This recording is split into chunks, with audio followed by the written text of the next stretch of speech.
So our topic of discussion today, our dialogue is going to be based on eliminating inequities in national development. And it's an honor that I host today's dialogue on the elimination of regional inequities. I'm sure most of us here are eager to hear what our respective speakers have to say. For us, but first I would like to give a brief definition or a brief introduction of AVI, what African Voice International is, the topic of discussion, and introduce our respective speakers. I hope I'm being heard.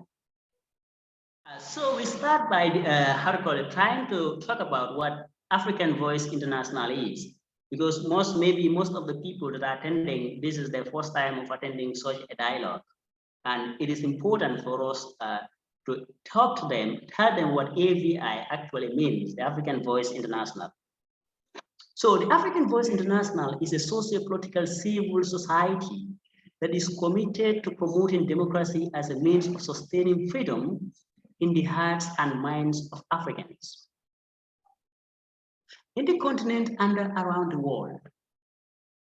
So generally, African Voice International is a civil society that is composed of youths who want to see a better Africa. I hope you're hearing. Good. So African Voice International believes is the time for Africa to live in total freedom, the era of jubilation through representative reflection in economies and governance of African anatomy. Because we've seen that our African governments and Africa in general is lagging, that we are considered as a country, we are considered as people that just depend on other people, and we can't make decisions. When decisions are made, Africa, decisions are made for them. And this is what AVI want to put an end to. We want to make sure Africa is vibrant. Africa is such that what we say stand, just like any other state, any other world, we are equal. It doesn't matter. So it is time for us to come as Africans to be seen as head and not the tail in all areas and ministries of governance. So African Voice International is a body of youths who are ready to revolutionize the African anatomy through strengthening, empowering, inculcating in African youth the spirit of Africanism, the spirit of Africanism. We need to love ourselves. We need to believe that we are Africans, no matter what happens. We should never be shy of being Africans. We should be the same African. This is what AVI stands for. And we need to, by all means, defend Africa.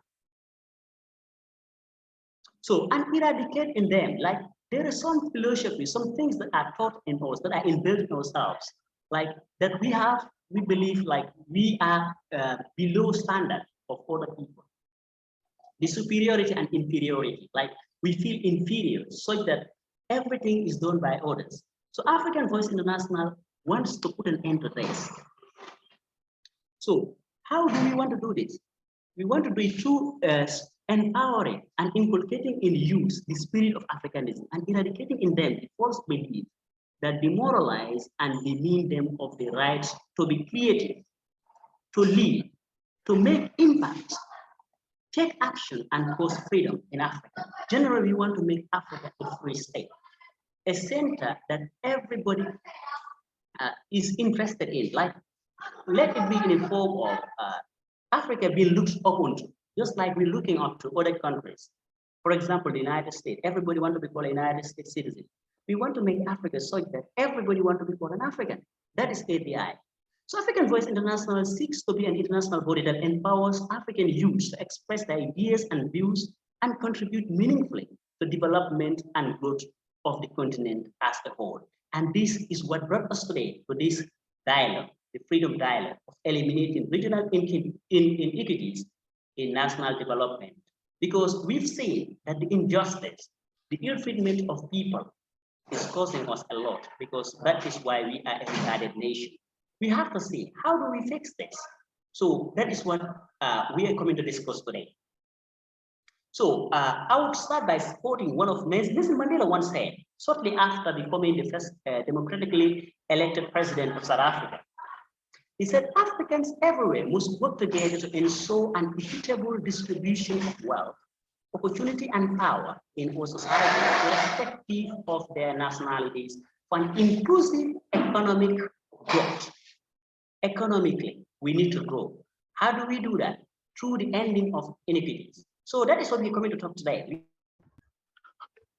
Okay, so hello to you all. We want to apologize for the interruptions that have been happening and occurring today. We want to really express our heartfelt concern towards what is happening today. It seems there's an intermittent rainfall in Gambia.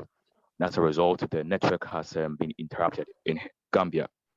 And as a result, our host for the day is having various kinds of interjections. So we'll just chip in and we'll proceed with everything, and we'll see how we can have a fruitful dialogue today.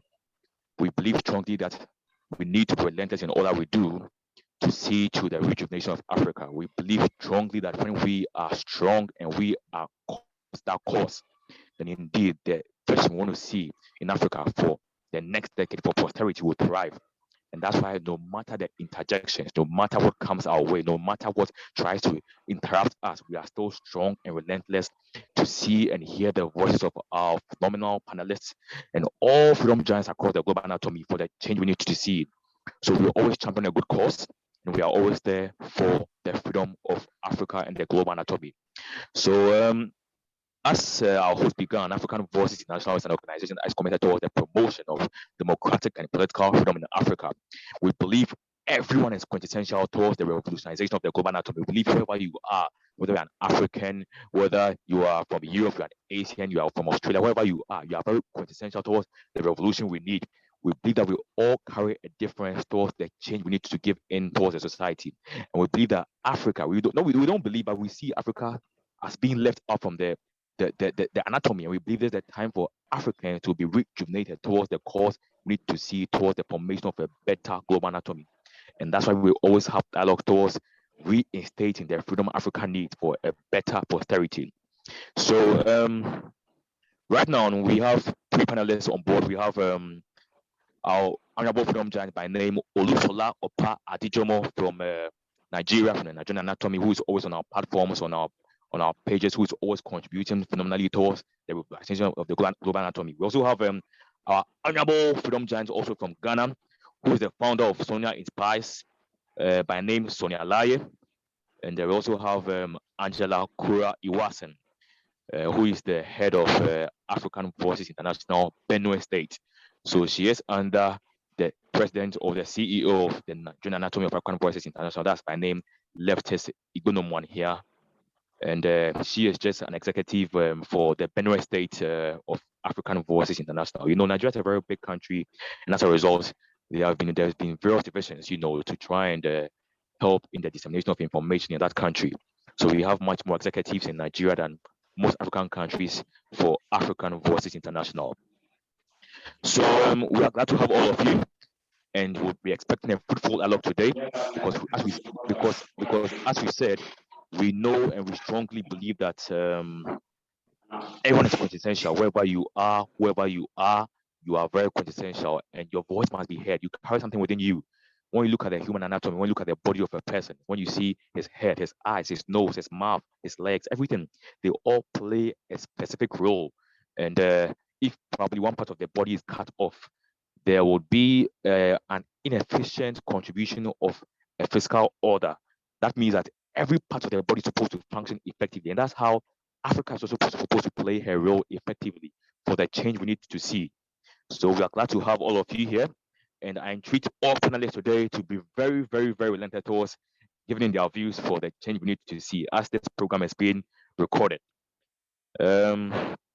Let's stay focused, stay in tune, and be ready for the dialogue. So first of all, we want to begin this dialogue with a few questions that we'll be asking. And from there, we'll proceed towards a normal communal view whereby people can express their views, people can give their questions, people can share their ideas about how things need to be. And we proceed from there, whereby we see our panelists also giving their views, their ideas, and their answers about the questions that are on board for the change that we need to see. So that is it. And I'm glad to see you all once again. So as we all know, our motto is freedom in Africa, and freedom in Swahili means uhuru. So you all know we normally give the term uhuru in Africa. So uhuru in Africa, that's what we need to say, we need to be, and we need to be a reflection of for the excellent commitment of order in Africa. I'm happy to see everyone. I'm happy to see I'm happy to see Sonia. I'm happy to see Olusola. That's great. I'm happy to see Okumo Evans, and that's very, very phenomenal. So we'll begin as soon as possible, and we'll proceed with the questions due to our time, and proceed with the dialogue and have a fruitful dialogue. So first of all, we want to begin with each panelist giving their view about what national development is, because we want to understand how everyone understands and sees and is able to expound and is able to embark on that philosophy, national development. We want to know their concepts, and we want to first of all begin with our honorable lady, freedom giant Sonia Laye, who is the president of Sonia Inspires, an organization that's committed to inspiring people to do more, to believe in their talents, to do great things, and to be a blessing and a rejuvenation to their societies. And she stands more, and she really sees to that indeed, wherever you are, no matter your age, no matter where you are strong at heart for your purpose, and you bring in what needs to be done towards the rejuvenation of the global anatomy. And she's very phenomenal. She's always everywhere doing great things and inspiring the society. So we'll begin as soon as possible. And I also entreat everyone to kindly mute him or herself unless you've been called. This is the time for panelists to speak and not for any other person. So when it's time, just as in the democratic order, the time will be given for people to express their views. So let's kindly be mute for now as this program is being recorded. So first of all, we'll begin with Freedom Jan Sonia Laye. Freedom Jan Sonia Laye, how do you understand national development? When you talk about national development, how do you understand it? How would you explain or define or expound on the term national development? Thank you. Okay, a very warm welcome to everyone here. Good afternoon, wherever you are doing the watching or the listening. My name is Sonia Laye, a proud Ghanaian, and I love to inspire. This is a much needed conversation that we need to have as Ghanaians, as Africans. And so I'm very happy for the organizers and of Freedom African Voices International for bringing this initiative. It's laudable. I applaud your efforts. You're doing phenomenally well. And let's all make the progress and the change that we need to see in our countries. Also, you asked a question about national development. What I personally think by large is that for a country to experience some sort of development, there should be certain things in place.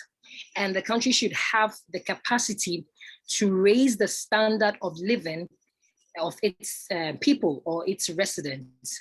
And how do you raise the standard of living? By improving their livelihood. So in terms of infrastructure, in terms of medical services, in terms of transportation, in terms of just providing social amenities, things that are necessary for people to actually use to grow and develop. And I believe that when these basic amenities are actually supplied by the authorities, they tend to experience some sort of development. And development has got to do with progress. It has got to do with you taking certain steps to experience some sort of positive change in your environment or wherever you find yourself. And also for national development, I believe that the social welfare of the country needs to improve, and that cuts across. So from a young or from a baby to the older person in the country, they are supposed to experience or have all these things available to them. for them to use, for them to actually enjoy. And that is why we are seeing that, and that is how we used to measure it from country to country. If you're experiencing some sort of development, you realize that probably your infrastructure is up there, or in terms of your social amenities, providing potable water, making sure that their housing infrastructure is there, in terms of medication, in terms of medical care, all these basic, and education as well. All these things are provided. They help to develop the country. They help to develop the nation. All these things must be present in order for the citizens to partake, to enjoy, and actually boost the progress and the development of that country. So that is what I believe national development entails. It encompasses everything that has got to do with growth and development of the citizens of that country. That is what I think national development is. Wow. Freedom Giant, I believe you've heard from her mouth, you've heard from the royal lady's mouth, her own self, about the definition of how she sees national development. She's really expanded on it very well. And she's made us to know that it cuts across all ages, right? From the toddler to the teens, to the adults, to the aged. It cuts across providing social welfare for all of these ages, for the kind of change we need to see. And that's very phenomenal. We are really learning a lot from her, because indeed we see people and we see a segmentation in the order of development in our societies. We see that, there's a dysfunction. And indeed, if we want to see there's a revolutionization in our society, then there needs to be an equitable share in the kinds of welfare facilities that are given to all of these age ranks. And she's spoken about it very phenomenally, and we are humbled, I believe we are all learning. Let's take note of what she's saying. Let's write notes down for the change we need to see, imbibe in us, and move way forward for wherever we need to be and see ourselves in the next decade or the next future. So we pass on again to Freedom Giant Sonia, because she's embarked on the definition of national development, and we want to also know from her the barriers that she sees towards a wholesome national development in our countries. In as much as she's spoken about how indeed there needs to be an equitable share of welfare administration towards all ages, towards all regions, towards everyone, towards everywhere. Why is that in Africa per se, in this continent that we find ourselves? Why is that there are various kinds of chokes, there are various kinds of impediments, there are various kinds of barriers that leads to things not thriving as it should be for the kind of freedom we need to see in Africa? Why is it so? And we need to know from her. Freedom Giants, I entreat you all to pay attention to her, and you come out having been inspired, to move forward towards being excellent freedom giants at all times for the change we need to see in our nations, in our districts, in our communities, and everywhere we are. So let's pay attention and stay glued to her listening. So we want to ask her again, what are the barriers to a wholesome national development in our countries? President Sonia, thank you. Okay, thanks for the question. I mean, for every country, you're supposed to experience some sort of development, and that should affect everyone, as I said. But then it doesn't happen like that.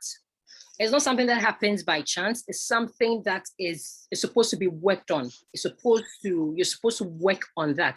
It doesn't just happen by chance.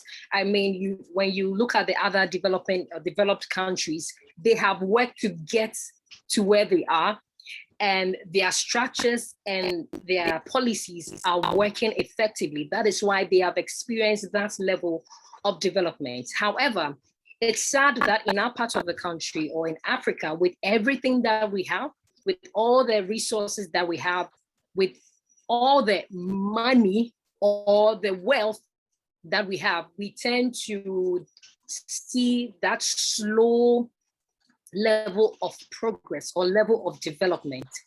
There are so many factors, but then again, it cuts across. But maybe in terms of from country to country, there may be some peculiar factors, but on the whole, these are some of the barriers that hinder the national development. Now, the first thing has got to do with governance, poor governance. You can't deny the fact that even if with a little amount of resource you have, if you're able to work with it, you'll be able to expand it.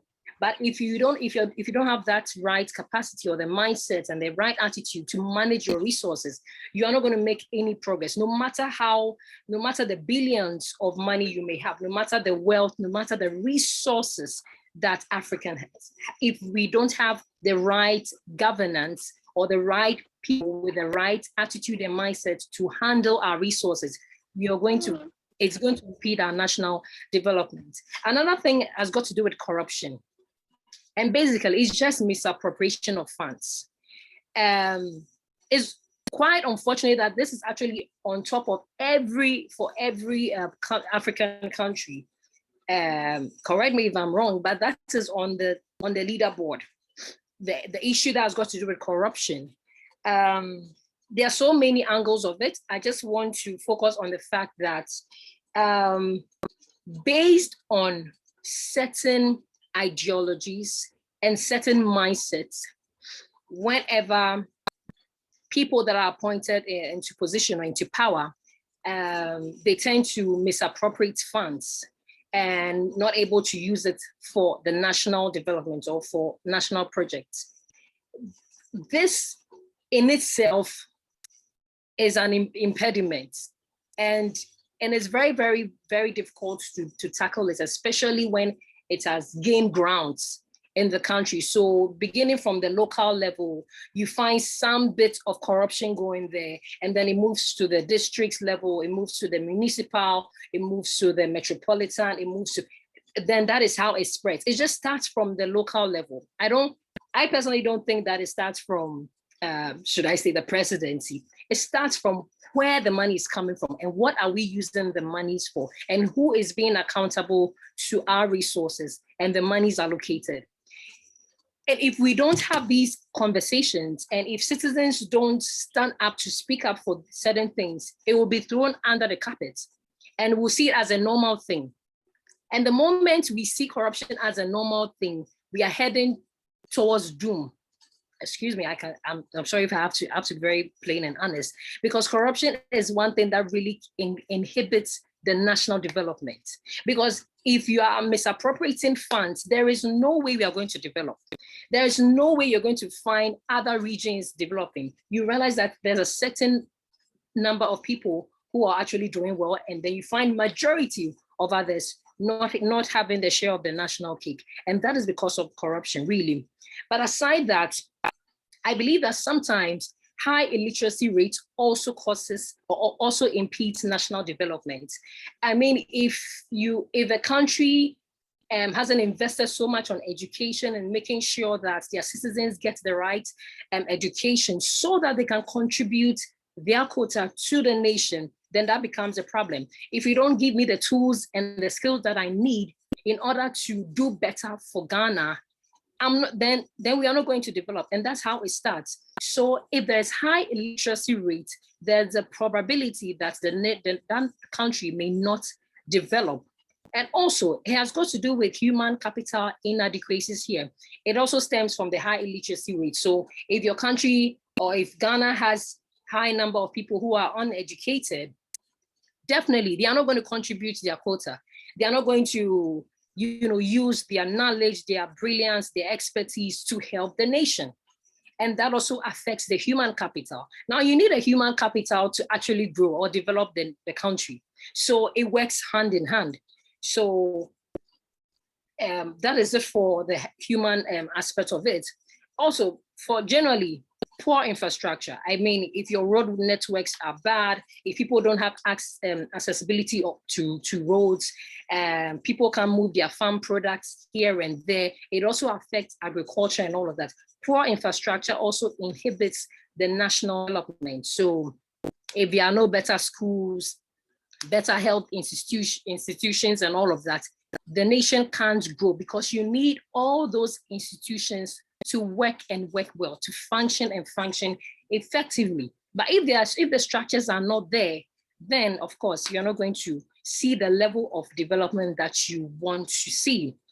Aside that, of course, poor health services. I mean, if the country or the citizens are not able to get proper health care, definitely, they are not going to, it's going to definitely affect the national development, because I need to be strong and healthy to work. I need to, whenever I am sick or I have to visit the healthcare facility, it should be available for me so that I can get better and then go back to work. But if these institutions are not working effectively, it will affect the human capital, and that in itself affects the national development. To crown it all up, we also have the health, the ethnic, and then the religious conflicts. These things are very internal. And so even though it's not talked so much, those things have a way of affecting our level of progress in terms of our national development. The way your ideologies and the way you view certain things may either help you do certain things to help or not. That is for your ethnic. There are certain ethnic groups that shun a lot of things. There are certain ideologies here and there that impedes national development. For instance, and I think at a point, the whole female genital mutilation at a point in time in Ghana, in the northern part of Ghana, was very, very rampant.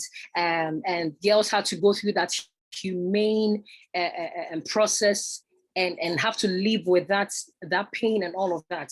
But at a point in time, the government has to step in and ensure that these things come to a halt or ends completely. So these things have a way of affecting, the way people think of the country and how they can also contribute their quota. And of course, religious conflicts here and there. What you believe in sometimes may affect how you do certain things in the country or how you work for your country. All these things are part of some of the barriers that affect our national development.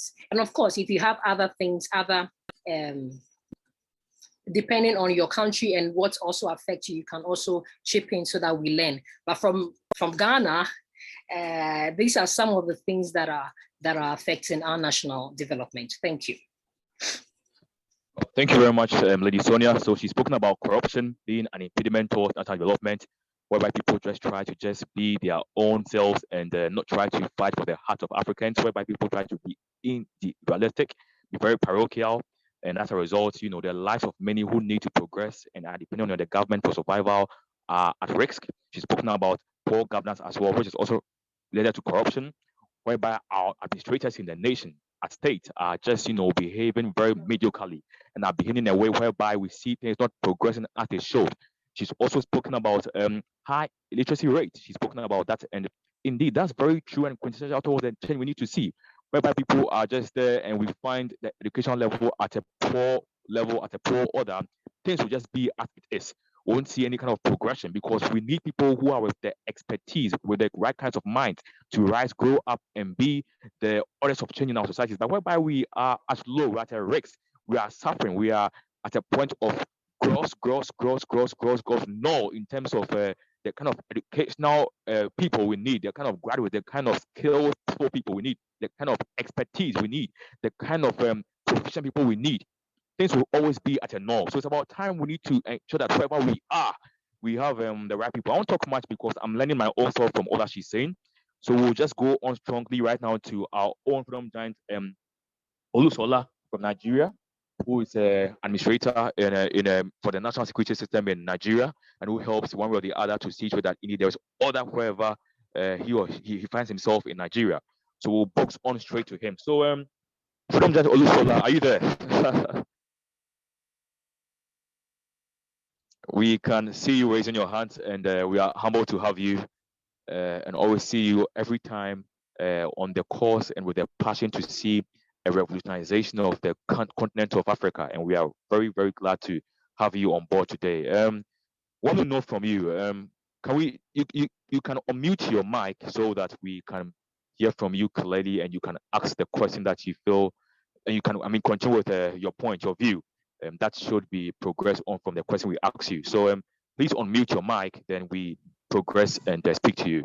Okay, great. That's okay. Fine. That's fine. We hear you now. So the question we have for you to know from your point of view, what are the functions of our mayors, our regional ministers, those who are supposed to be on board, those who are supposed to be in leadership position, those who are supposed to take care of our country, those who we vote for to be in power, what are their real functions? What are their real honors? Even though we have laid down procedures, whatever things are not going on well or things are going on squarely, fine, but not really appealing to the society. What do you expect or want to see from such leaders, mayors, regional ministers, presidents, and all people who are given the nod to lead the country one way or the other? What are their functions? Can you expand on this for us so that we know whenever people are not leading well, we know and are able to protest for the change that needs to be done? Thank you. Thank you very much. I'm Olushola Opuadejumo from Ibadan City of Nigeria. I am a writer, a researcher, an administrator. I'm also into security. Some of my researches are focused on security, peace building, strategic communication, criminology, etc., etc. Once again, I'm Olushola Opuadejumo. I thank you for inviting me to this platform. I want to thank African Voices International for inviting me. There's hope for Africa. Things cannot continue to go the way they've been going before. At a point when we continue to engage in discussions like this, interrogating our challenges and finding solutions to them, someday we'll get there. Africa will get there. And when we get there, it's like a renaissance. We are calling for a renaissance. Africa was the center of civilization in the past. Africa was the center of civilization in the past. The Egyptian civilization was the oldest in the whole world. Good governance started in Africa. Good security started in Africa. Good leadership started in Africa before the advent of colonialism. Colonialism was a curse to Africa. We'll get to that point. But what we are here, the task before me here this afternoon is to talk about the functions of mayors and regional ministers. I will only pick seven major functions. We'll talk about security. When we talk about mayors, who are mayors? Mayors are those people in charge of cities. They are modern day traditional rulers. Before the advent of colonialism, every town and city in Africa had a traditional ruler in charge. But in contemporary times, we talk about mayors. So the mayor is the one that is in charge of the smooth running of affairs in every city. So we talk why the mayor is different in a sort of way, different in terms of dealing with populations. A mayor is in charge of a city, and when we talk of the city, we are talking of a center of concentration of population. So population, because a mayor deals with population, the population mass people under his charge, under his leadership, because dealing with massive numbers of people, then population, we of course bring up the issue of security. Wherever there's population, there will be crime. Because of what? Because of the simple theories of economics, that several people are pursuing the same thing. Several 10, 20, 1,000, 2,000, 10,000 people are pursuing few opportunities. So there will be some people who want to cut corners. That is where the issue of crime comes up. So the mayor, the first function is security. Security of lives and properties. In cities, incidents of stealing, incidents of killing, incidents of violence and stealing is always rampant. So a mayor he functions as a security officer, or we call it chief security officer of the city. A mayor is a chief security officer of a city. 2, transportation. People have to move from one location to the other within the city from your house to work every day, mass people. So you have to find alternative. There must be transportation. And you look for you to cut down inflation in the city. For you to cut down inflation in the city, government should put buses on the road. A good mayor will ensure that buses, vehicles are placed on the road for workers, for students, for aged people, students going to school, workers going to work. If everybody, no matter how prosperous the city might be, if everybody has to go in their cars, there will be chaos on the road. There will be chaos on the road. So government has to provide vehicles and buses so that the space on the road might be maximized, might be well maximized. So that there won't be chaos, there won't be every traffic, there won't be traffic jam on the road. The government has to provide buses, transportation. So in another word, a mayor is the chief transportation officer of the city. The chief transportation officer of the city, where he has to provide transportational solutions to the challenges of moving from one location to the other daily. 3, another function of a city mayor is to provide schools, primary education, basically primary education. Primary education, the children have to, the children in the city have to move from their home to school. When you talk about secondary education and university, polytechnic, tertiary education, the adults who find their way around, who move from their city to another city to get education. But children, you have to provide schools, primary schools, for children not too far away from their communities. So the city. So I quickly atomized what are the functions of a mayor. 1, I've spoken about security. 2, I've spoken of transportation. 3, I've spoken of education. 4, waste management. 5, water resources, water sanitation. 6, health. Then beautification.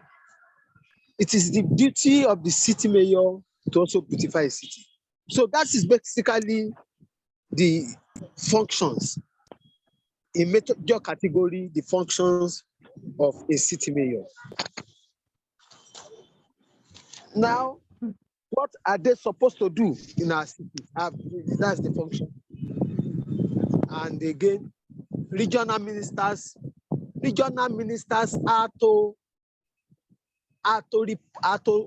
monitor, or rather serve as middle points, as middle point men between the federal government, between the central government, and the local populace and the local communities, to report challenges to the national government, to report challenges to the central government. So regional ministers and mayor are of necessary development partners working together for the development of the nation. Whatever is the problem, whatever are the challenges in the city, the mayor will send them to the regional ministers. The regional minister will report to the central government.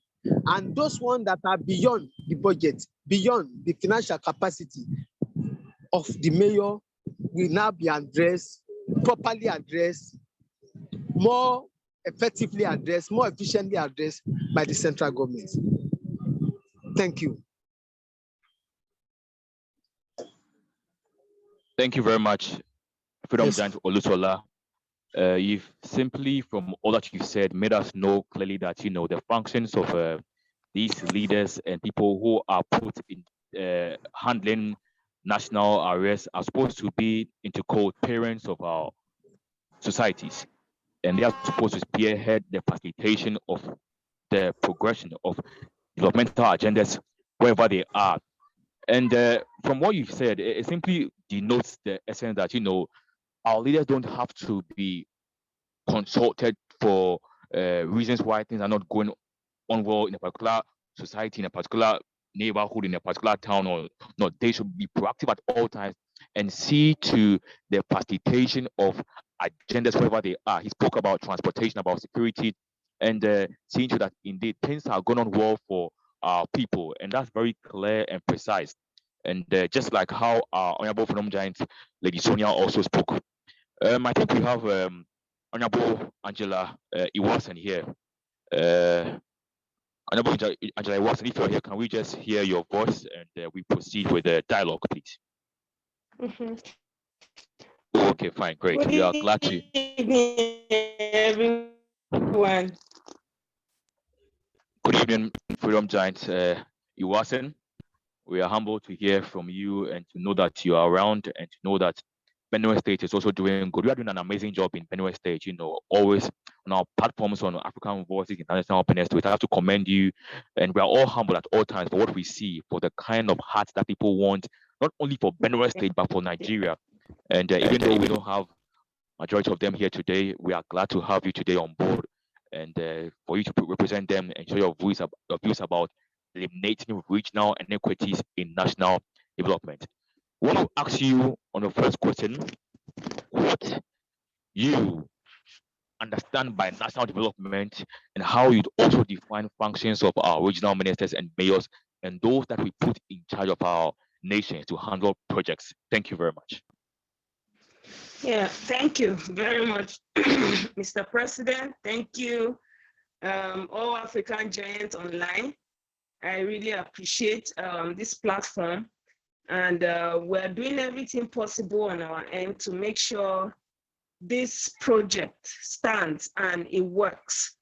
So for the question, national development, this is a very simple language which has a huge responsibility on the nation, on a person, on a community.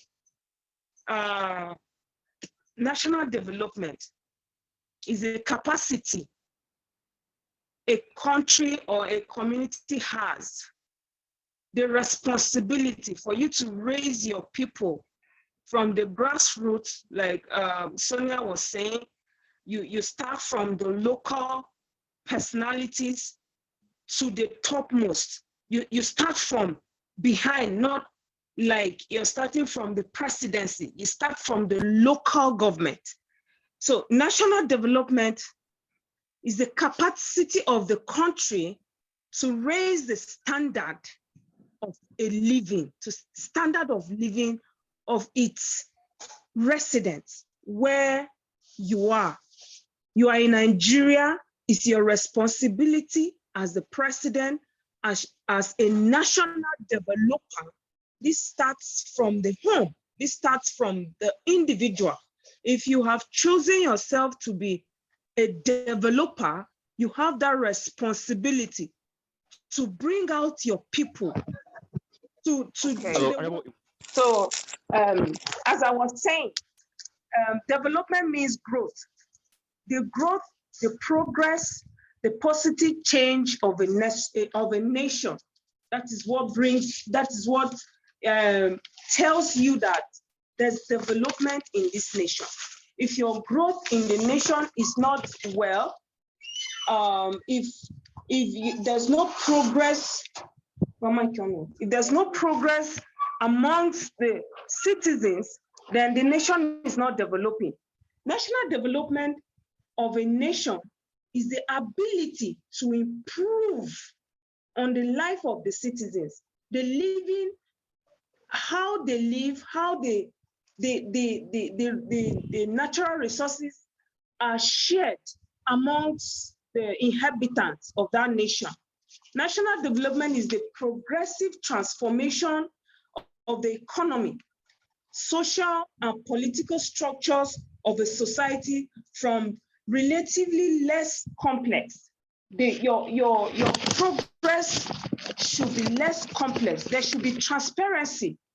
For a nation to grow, you need transparency to grow from the grassroots to the national building, to the security, to the environment. And all resources should be channeled where they're supposed to be. I think that is what national development is all about. For you to know you're developing as a nation, you need to check. You check your citizens, you check your communities, you check your states, the grassroots, you check everyone, you check the economy, you check the social development, the financial, and all of that. And for a country to be developed, you need one another to be able to be accountable for whatever responsibility you hold. In the educational, the cultural, the social, the health, the technology, all these aspects of life has to do with national development. If a country is not developed, you have crises in areas like this. You have educational sector lacking behind or crumble. Like, okay, in the state of Nigeria right now, most of the tertiary institutions are on strike. And these are the benefits of a citizen from the nation. You have free education, or at least access to education. You have water supply, you have lights. In a situation where a country is not providing these things for the citizen, then I think that country should be marked as underdeveloped. Because for a country to be developing, it's a continuous process. You need to have things on ground that benefit the citizen. I have I extracted some things from literature. I studied literature in school. So national development has to do with literature as well as language. Because if the literature and language has been captured in educational, cultural, social values of national development, then we have an authentic mirror image of the nation, because your literature background checkmates you in terms of authors who write about a country, who uses diction and satire to tell a story of a nation, to bring out the picture of what a particular nation is facing. So literature and language goes hand in hand with culture, education, social values of a nation, which helps in national development as well. I think my own understanding of national development is I can just say it in a simple language, that national development has to do with you and I, who are willing and capable of promoting the social, the mental abilities in people, in our communities, in ourselves, in our groups where we belong. We can build the nation from our end. And then in doing this, we also need the local government, the state government, the federal government to also pick up responsibilities in all these areas. That is why we have constitutional constituencies development, you have representatives to be able to take a particular problem from the rural area to the urban areas.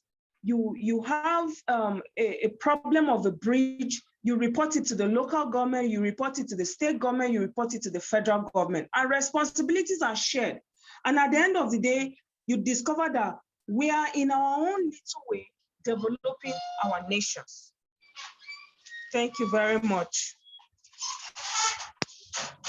Well, thank you very much, Honorable Iwasen. In light of what you've spoken about basically a wholesome development wherever we are, whereby through our constituencies, we have dissemination of agendas in every nook and cranny of our countries, be it in villages or our rural areas and urban areas as well, and everywhere. So people feel at heart.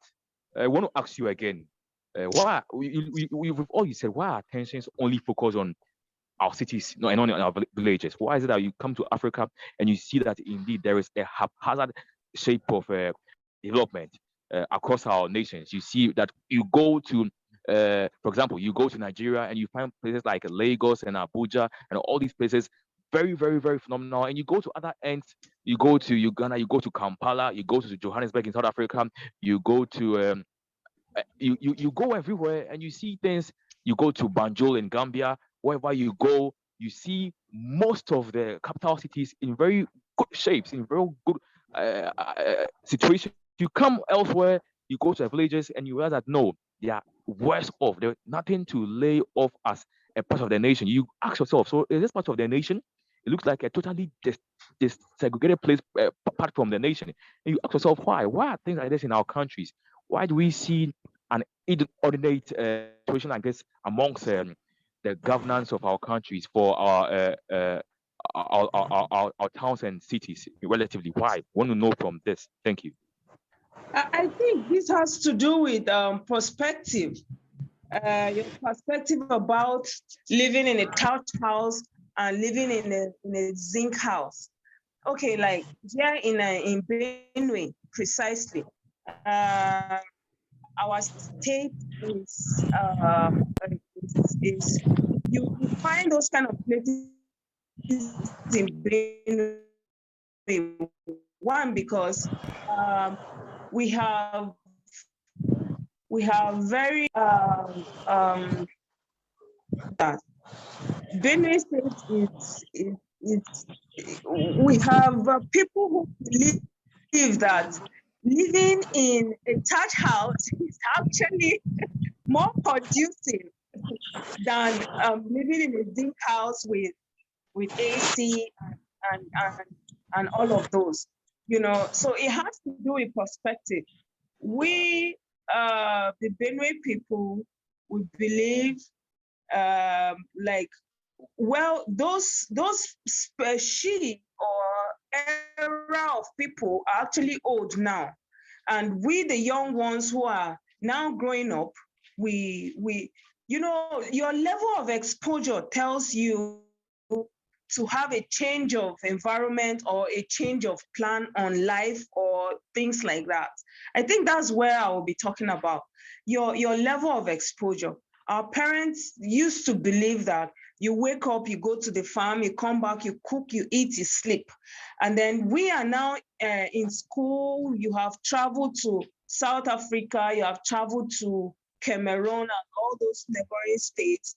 And then you discover that neighboring countries, and you discover that people are actually living a better life. And considering your financial status, you're actually better than them in terms of monetary perspective. And then you start bringing some of those things back home to be able to sell the idea to your people. Like in Benue State, we started building very nice houses here way back not too long, about 1993 to now. Before we had no idea, but now because of socialization, you travel to other countries, you mingle with other friends, you have you have this comfort from their homes and you want to bring it back home. I think it all has to do with our mindset. It all has to do with exposure.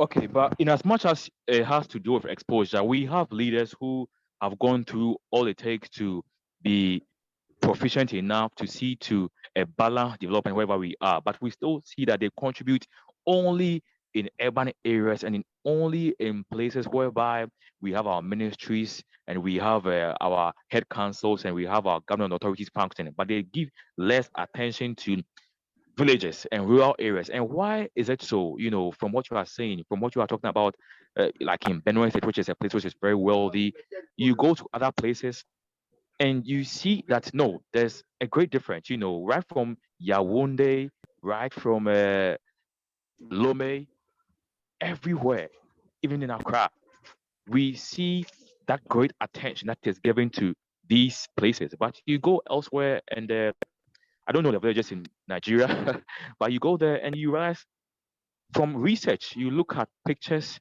you go and you see that there are dated conditions. I saw recently a village somewhere in Nigeria whereby there was filth right by a clinic, so much filth, and there were all these kinds of insects feeding on them. And I was just like, wow.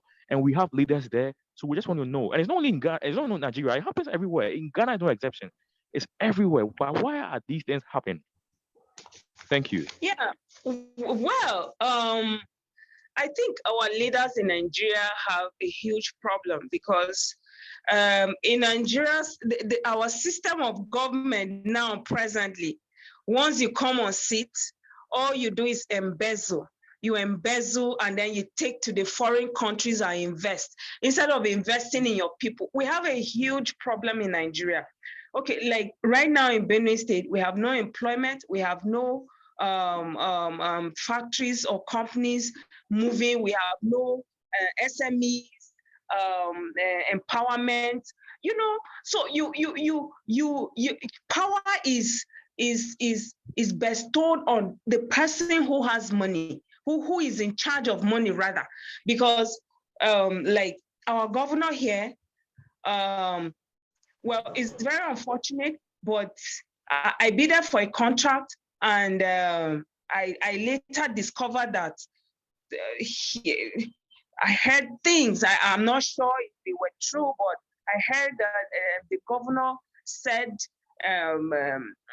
SMEs should not have more than 1 million naira contract. I mean, how can you get a good result when you can't get the resources? You know, so people just want to embezzle in this part of the country. They want to be rich for themselves. They want to have everything to themselves so that you will come begging on your knees and crawling, and then you'll be at their mercy. So it's very heartbreaking, but for us to be existing in this part of the world, I think we need to be a bit stronger than just being a citizen of the country. You know, normally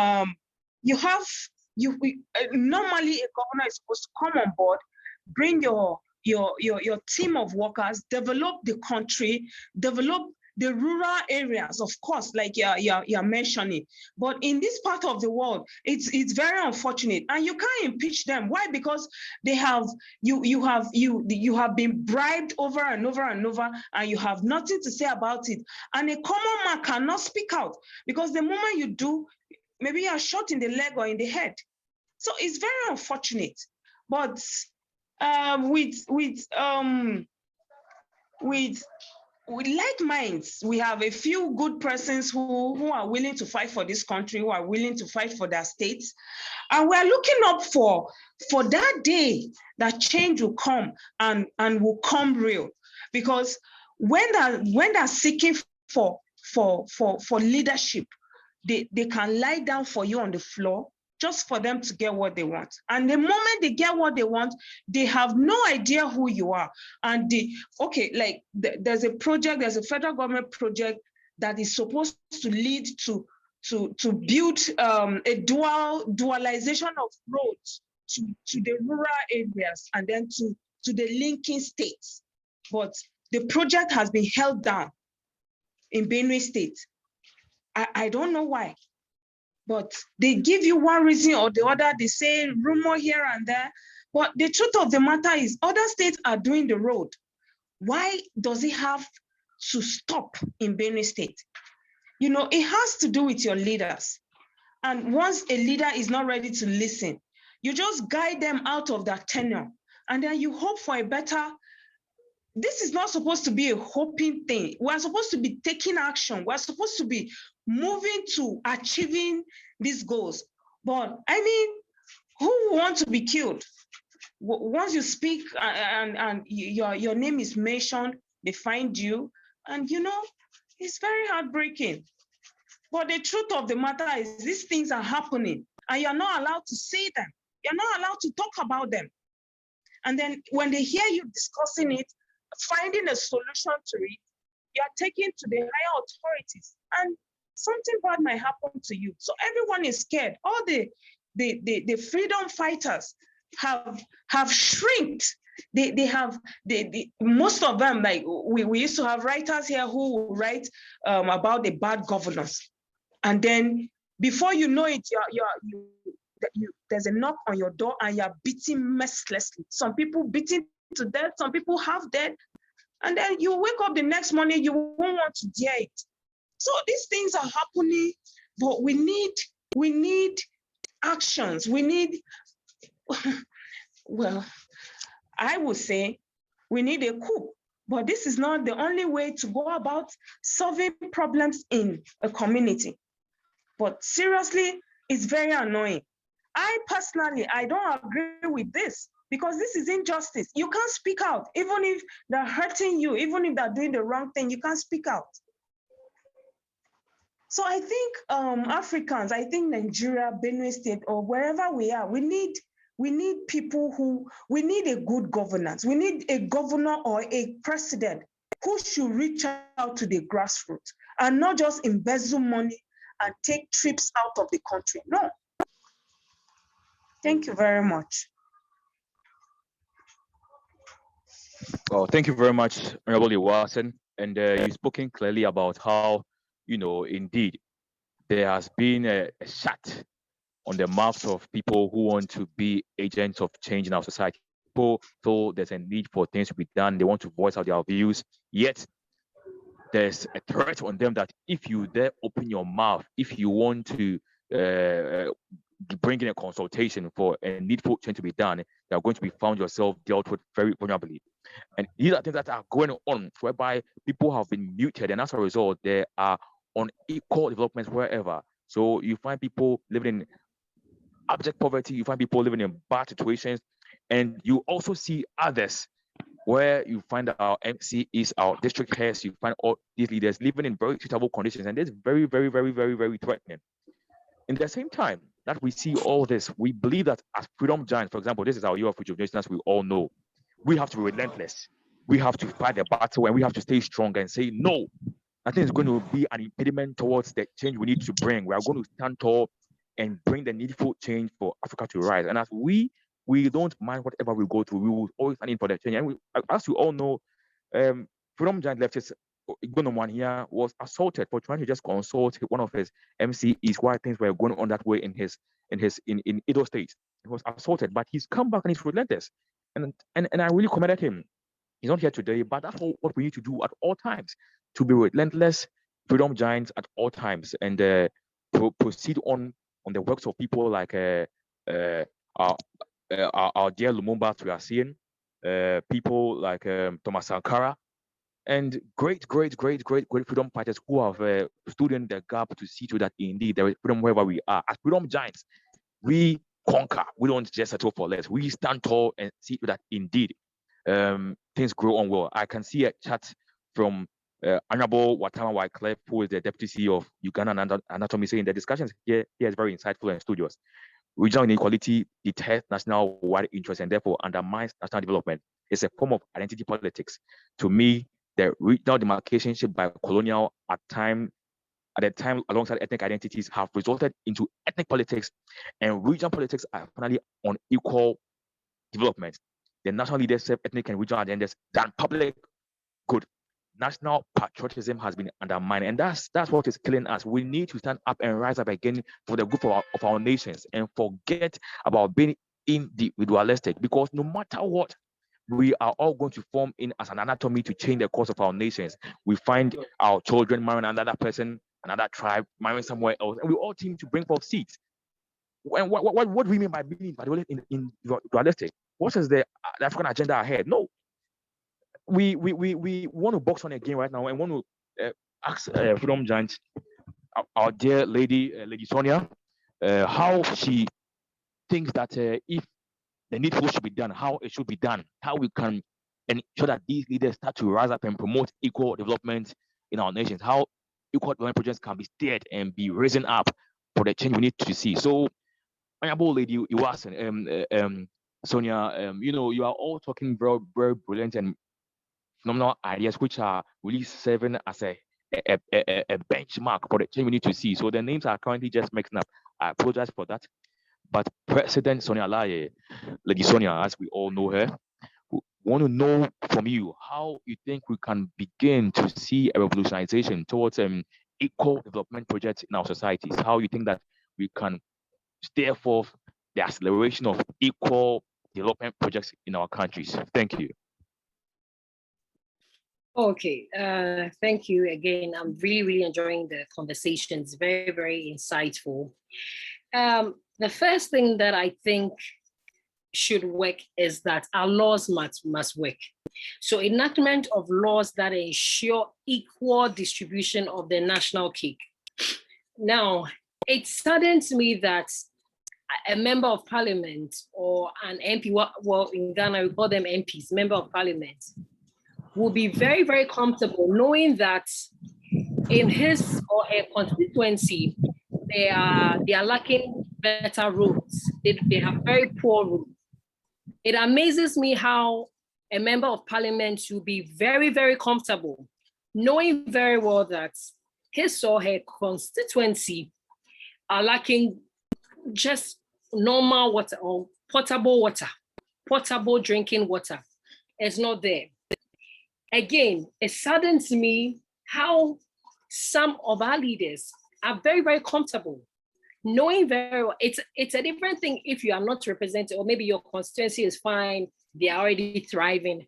A majority of MPs have probably never visited their constituencies. They've never been there. They only come there when there's time for them to, when there's time for them to vote. That is when their people see them. But these were the same people who will come to you and give you all the promises. You're going to fix the road. We're going to ensure that you have medical services, transportation is working, good roads and all of that. And then when they get into parliament, where they are supposed to ensure that there are certain laws in place to ensure that whatever distribution is actually getting to their constituency, it baffles me how there's that gap, because we put you in power to go and ensure that the laws turn into developmental policies that work for your constituency. So then why are you going to parliament? What are you talking about? What are you deliberating on? How are you even speaking for your constituency? How are you even speaking for the people in your region?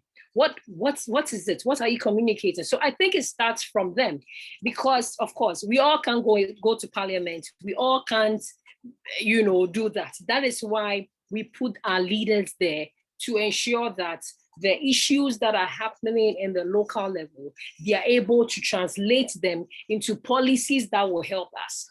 So if that is not done, we'll keep going back and forth on the issue. The first thing that I believe in is that there should be laws that ensure that there's equal distribution. Now, if I know that my constituency or my region has good medical services, good education, I have better schools there wouldn't be the need for me to go into probably the cities. And so even to curb that issue is to ensure that there's equal distribution. And as we said, for the national development, it cuts across. It's for everybody. Better education for everybody. Better transportation and road networks for everybody, because everyone is supposed to benefit. Better healthcare for everybody. So you can't necessarily put all the resources into just the cities and just leave the villages or the rural areas and just focus on the urban areas. Because when you keep doing that, people will keep moving into the urban areas. I mean, if I want a better healthcare, I'll go to where I'll get it. As simple as that. And that is what people are doing. But then if the MPs or the leaders are able to ensure that the developmental projects are actually being done in their constituencies, then everyone will get a share of the national cake. If I know that my roads are better, I have good medical services, good healthcare, my education and everything is sorted in my region, I'll definitely stay and play my part and ensure that, you know, I play my part equally. But because it's not done, now people move for greener pastures. And you can't necessarily blame them. But the issue is that if there is an equal distribution of the national cake, which is supposed to be equal, not for the rich or not for the elite, it's supposed to be for everyone, for every Ghanaian, for every Nigerian, for every Kenyan. Everyone is supposed to benefit because you're a Ghanaian, because you are a citizen of the country. And so the first thing I believe strongly is that the laws must work. And our leaders who are supposed to ensure that these laws are translated into policies stand their ground and ensure that. So that if I am an MP in my tenure of 4 years, I'm supposed to ensure that there is a certain level of development in my region, regardless of anything that happens. Because I've come to ensure, I told them that vote for me, give me that right, and I will ensure that A, B, C, D are done in the region. So when you get there, you're supposed to actually ensure that, and the citizens must rise up, must speak up. So if your MP or your member of parliament is not working, you are supposed to actually put pressure on them. That is the only way they would try and then see how best they can, because when they get there, they tend to relax, because of course they're enjoying the cars, they're enjoying the free road trips here and there, they're enjoying the luxury that comes with, you know, the power and the position, whilst forgetting that there is work to be done. So it's also part of us to also ensure that, look, we voted you or we put you in power because we know you can actually do the job. Do the job, play your part, do your job, and make sure that we get, you know, a share of the national cake. We get our share in terms of development of the projects that we need. Thank you. Well, thank you very much, President Laye. And she's the one we all see on our screens, and she's spoken clearly about how indeed our leaders need to rise up and play their part very well. She's spoken about how when they rise up and they become elected, they now start to live mediocrely. And we now see that they begin to be very, you know, just amused and exhilarated about the positions they are in, and forget about the populace and the needs they must satisfy for the populace. And that's very saddening. And it's happening everywhere. People come in, give various promises, look as leaders who are very democratical, but at the end, they are dictatorial and authoritarianistic leaders. And these are things we need to now seek for, analyze our leaders very well, and know those to choose, those to vote for, and those not to vote for. And that's clearly what she said. And we are very humbled to hear from her. She's spoken deep about this. And that's why we must all note and always engage ourselves in such dialogues, to be very, very, very, very, very sensitized and radicalized about the need to see to the order we need to bring. So she's spoken about this, and we've been enlightened, and we need to go to our next question, and that will be to Freedom General Olusola, and I want to ask him, first of all, why we have an influx of people in our regional cities, and what we can do to promote a decentralized system what we can do to promote a centralized system so that there will be equal dissemination and distribution of the social order everywhere we are, whether in the villages, we have equal opportunities in the villages, we have universities even in our rural areas, we have hospitals, we have all that we need. What can we do and what must we do to ensure that these things happen? Thank you, Freedom Giant Olusola.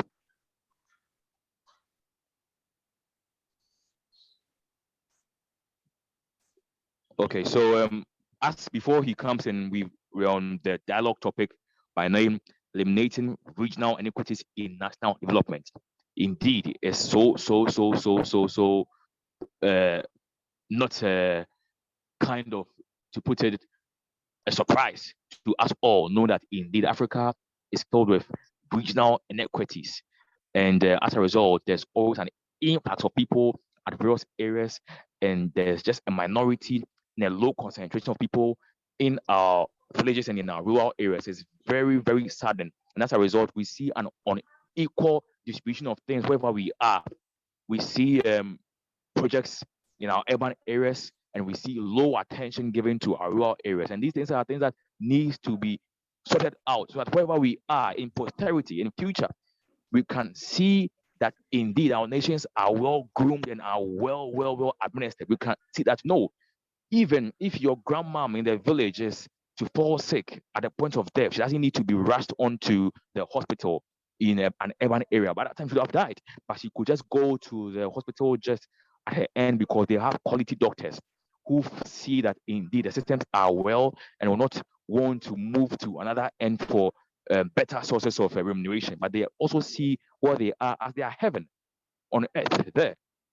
And these are some of the things we are tackling. We believe that indeed we must be the masterpieces and the pioneers wherever we are to see to the solidification of a rejuvenated Africa. So wherever you are, we have this dialogue to entreat all of us, to inspire all of us, to stand tall and see that we play our part well to sensitize leaders, to sensitize ourselves to also work in the right direction for where Africa needs to be, because Africa is a center of freedom. And indeed, if we don't fight for it, we'll not get it back. Yes, if we don't fight for it, all the platforms that have been put in place for people like for people, both Africans and non-Africans, who try to solidify the Pan-African agenda will not be seen. But when we begin to work on these things, right from the 1900s, whereby we had people like Henry Wilberforce, Henry Williams, and people like Martin Delany, who tried to, and people like Marcus Garvey, people like Nkrumah, who tried to solidify the means, we will all see them thriving and will not be in their graves and be crying because of how Africa is now, but they'll be glad because we have people who are solidifying the means as it should be. So we call on Freedom Giant Olusola. I don't know whether he is on a good network currently again, but if you are not there or you can't hear us clearly, we'll just proceed with that same question to Honorable Iwasan. I want to ask you the same question we asked him. What can we do to ensure Hello? that yeah, we hear you clearly. Hello? Okay. Hello? Okay, so Okay, thank you very much. The problem of focusing attention on the cities and not the village is a matter of misplaced priority. Perhaps too, it is a matter of lazy intellectualism, lazy thinking, poor focus by most of African leaders, short-sightedness on the part of perhaps deliberate, perhaps as a result of poor thinking, matter of short-sightedness. Perhaps it's a matter of deliberate mischief, and I will explain what I mean. The issue of good governance should encompass both the cities and the villages. You don't concentrate your energies, your attention on the cities and leave the villages behind, and at the end of your tenure, you begin to clap for yourself that you have done well. That is fraudulent. Good governance is about balancing, social balancing.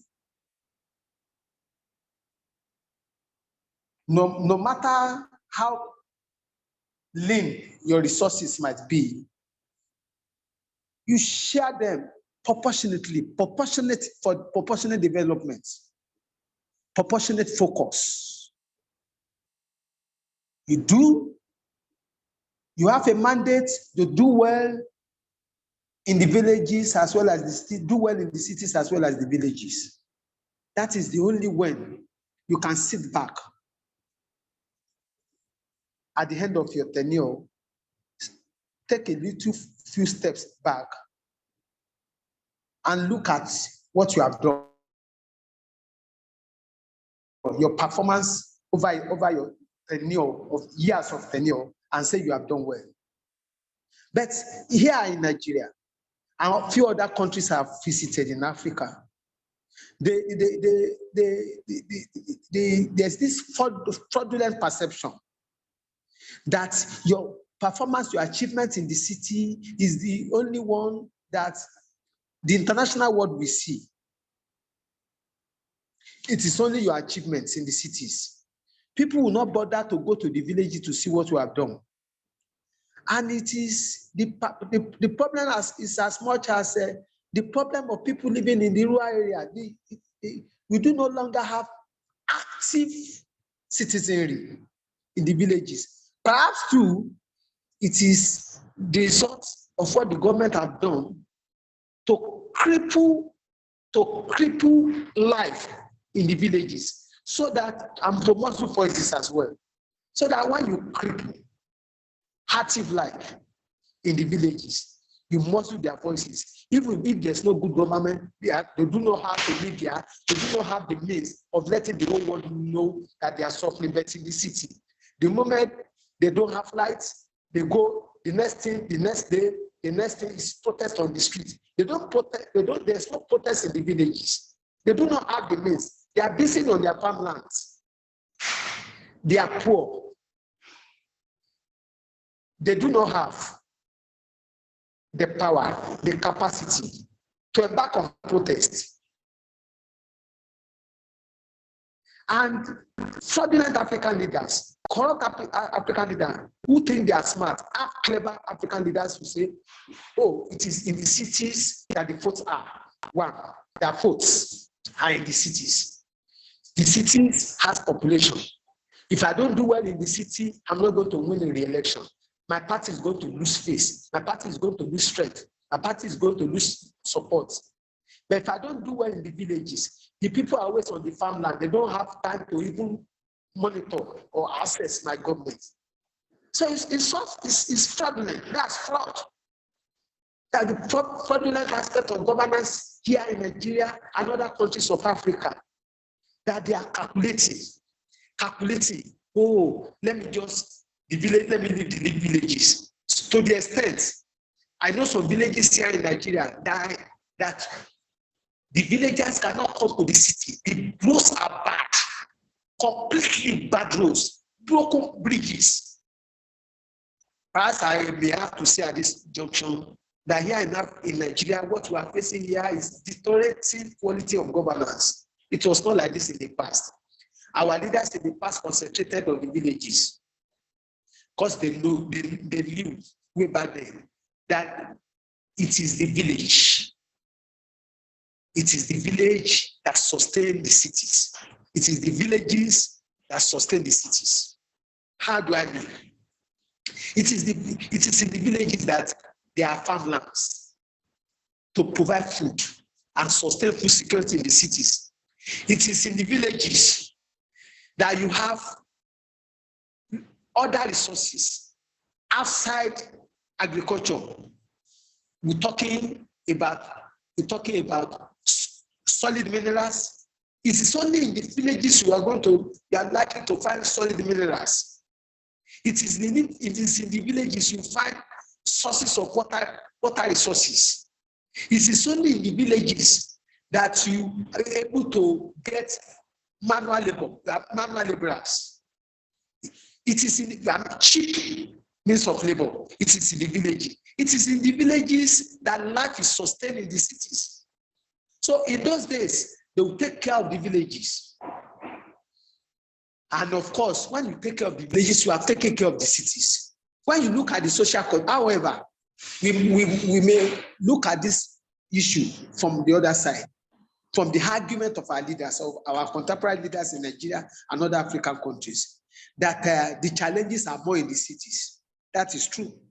That the challenges are more in the cities. If you look at the social continuum, you look at the social continuum, population, the population index in the city is high. You look at transportation, the transportation system in the city is more challenging. You look at water resources. It is in the city that people do not have, people might not have water to drink or for long. Whereas in the village, people in the villages, the people just go to the nearest river or stream to fetch for their usages. Now, you might argue that the problems are more in the city, that the problems will continue to increase in the villages, in the cities, as long as you neglect the villages. Because if you take care of the villages, of course, you'll have taken care of the future of the city. Now, talking about water. There's water in the village, but if you do dam for them in the village, you can pass some, you can supply the cities with water from the villages. If you take care of the villages, there will be increase in agricultural products and inputs, and then there will be food security in the city. If you educate the villagers, you give them good education, then of course also that you are going to have enlightenment will be on the increase. Enlightenment will be on the increase. Not only in the villages, but it's also in the city. Why? Because at the end of the day, people in the villages, after getting education, they are coming to the city to get job. They are coming to the cities to come and become councillors in the municipal government, to come and become members of the legislature, member of the House of Assembly in the city. It is what you do to them in the village that will prepare them for the task of governance in the city. So we say it is a matter of misplaced priority to neglect the village to neglect the villages because we want to take care of the cities.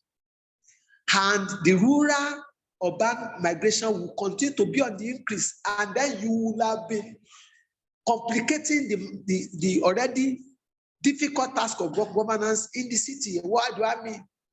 Population will continue to increase in the city, depleting the population in the villages.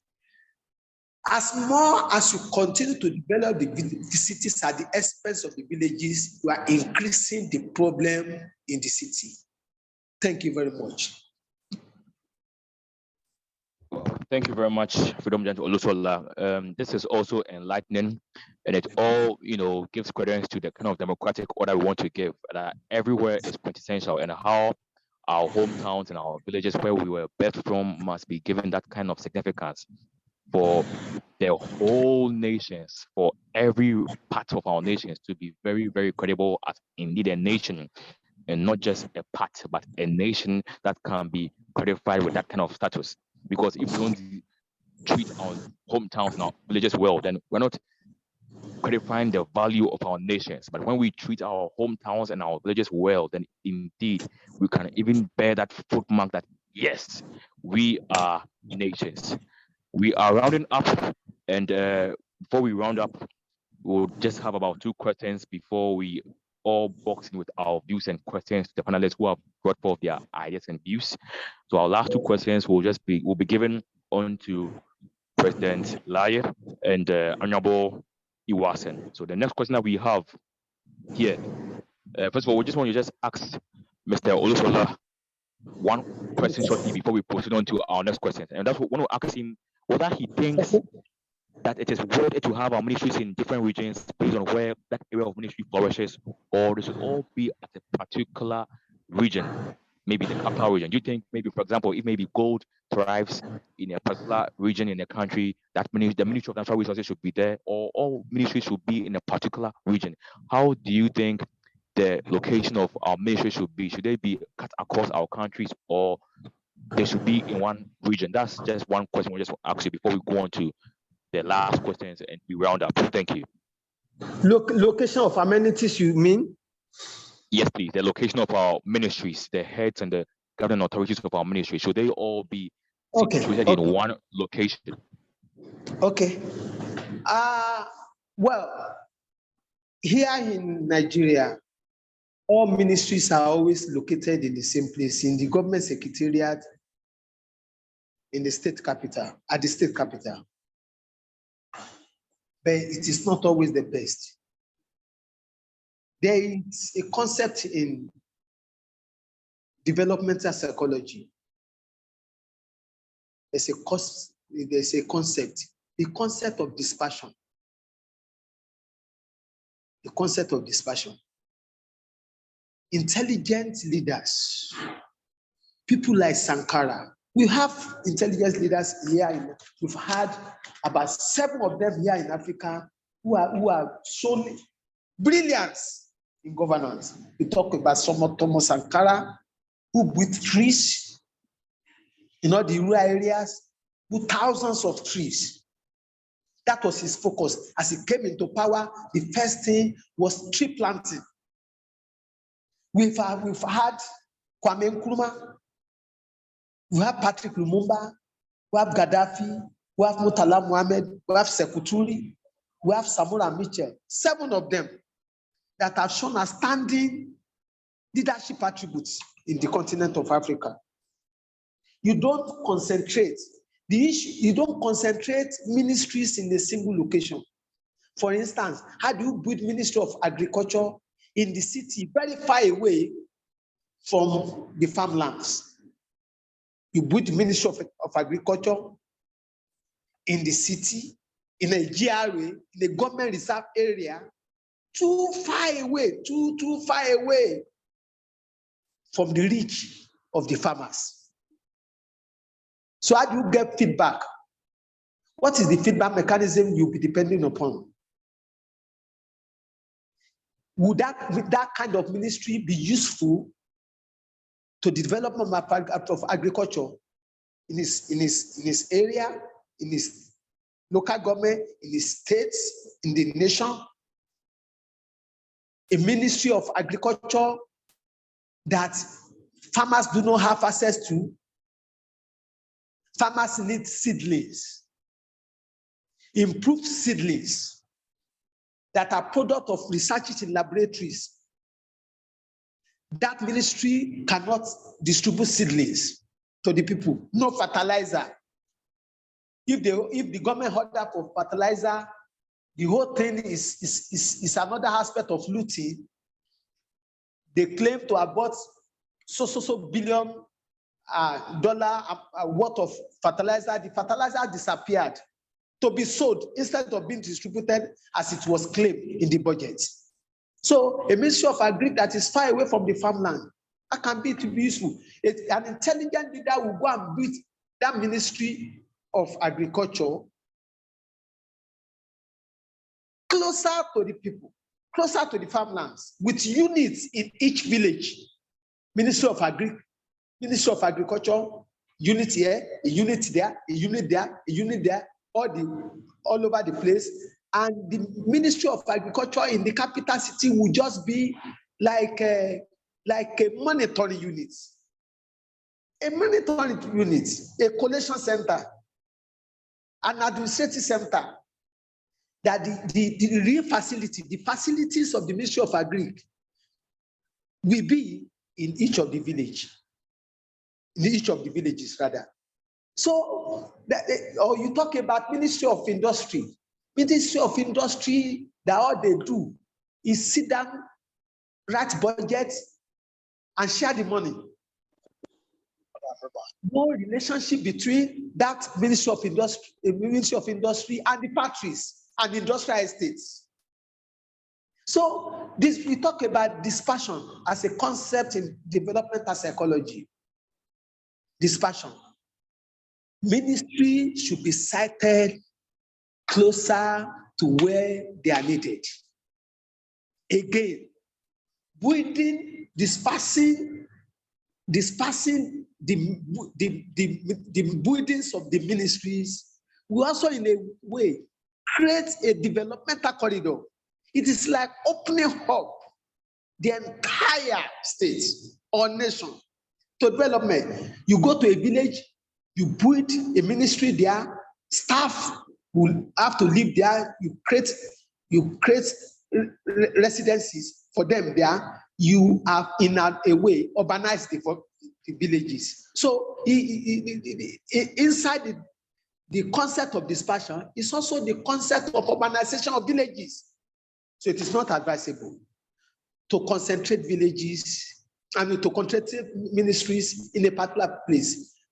Disperser is the best concept because inside disperser, there will be social balancing. One, there will be urbanization of villages. Four, again, there will be access. There people who need what will have access to which particular ministry is in charge of their needs. That is the way I see it. Thank you very much. Thank you very much, Freedom Giant Olusola. We've heard from you, and you said that there's supposed to be a disbursement that will be the best decision that needs to be implemented in as far as national development is concerned. And we've heard about it. Because of our time flow, our last questions will be asked, whereby every panelist would have their view on these questions. Then we go on to the views, and people who want to bring Freedom Giants want to express their views can come in, or ask questions can come in, then we end.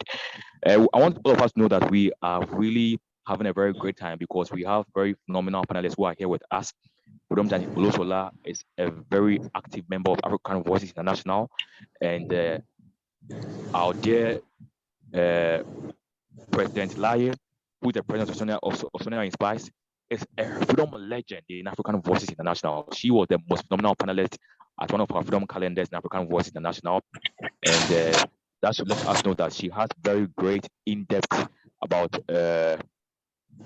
the top about we just don't pick people to just come in like that. No, but we pick in people who we know are well qualified to be panelists for our programs. And the Honorable Iwasan is also the CEO of Benue State African Voices International. So we must know that we have very phenomenal people who are here today with us to clarify the course of the topic. So our last questions for each of them are that how do they want to see, do you all want to see Africa in the next decade? And what are your messages also to African presidents? How do you want to see Africa in the next decade? And what are your messages to African presidents and also to we all sundry and especially Freedom Giants also as to how things should go for the betterment of our African content in the next decade?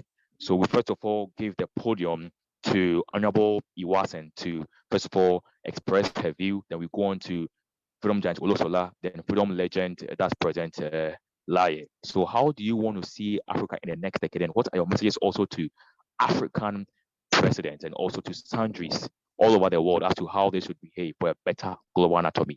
Thank you. So Freedom Giant Iwasan, Honorable Iwasan, we give you the podium to express your last words before we finalize everything. Thank you.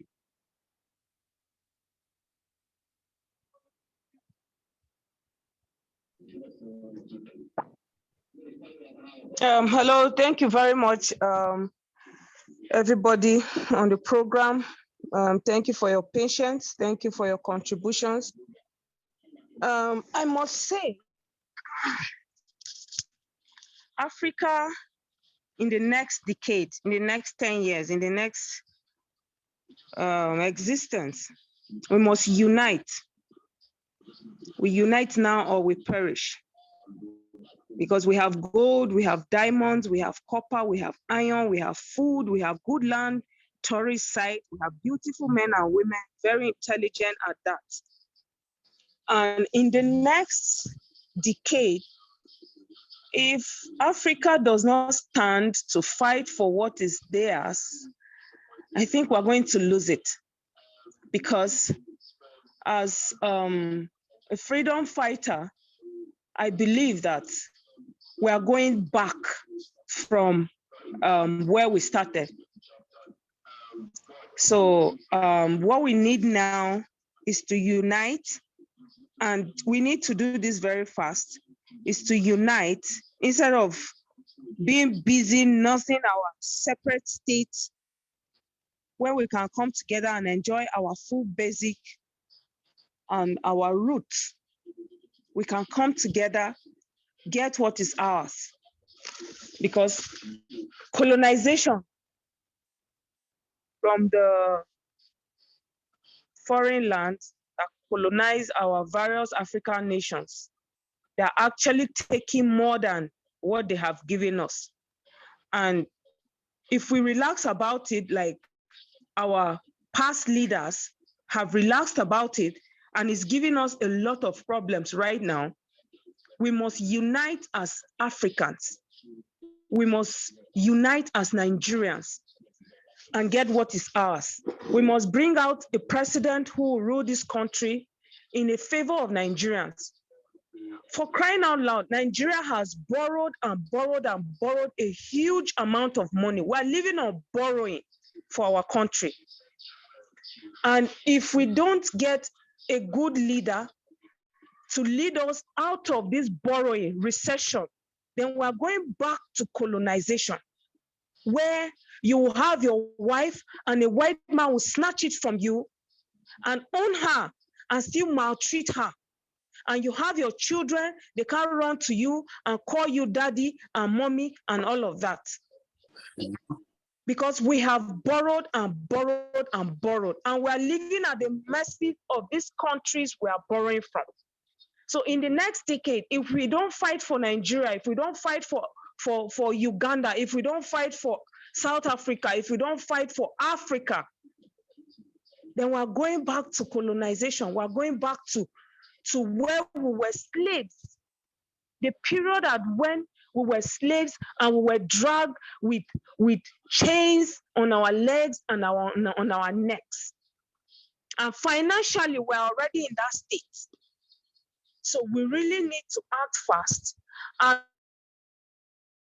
we can't really hear the next possession of Honorable Iwasen, but she's speaking about how she wants Africans to be united as a people and act fast. If platform where we can discuss. I see a lot of people on that platform, all of us posting to grab our future now. We need to rise up. So we'll now go on to our next freedom giant, since she's off currently due to maybe her network issues.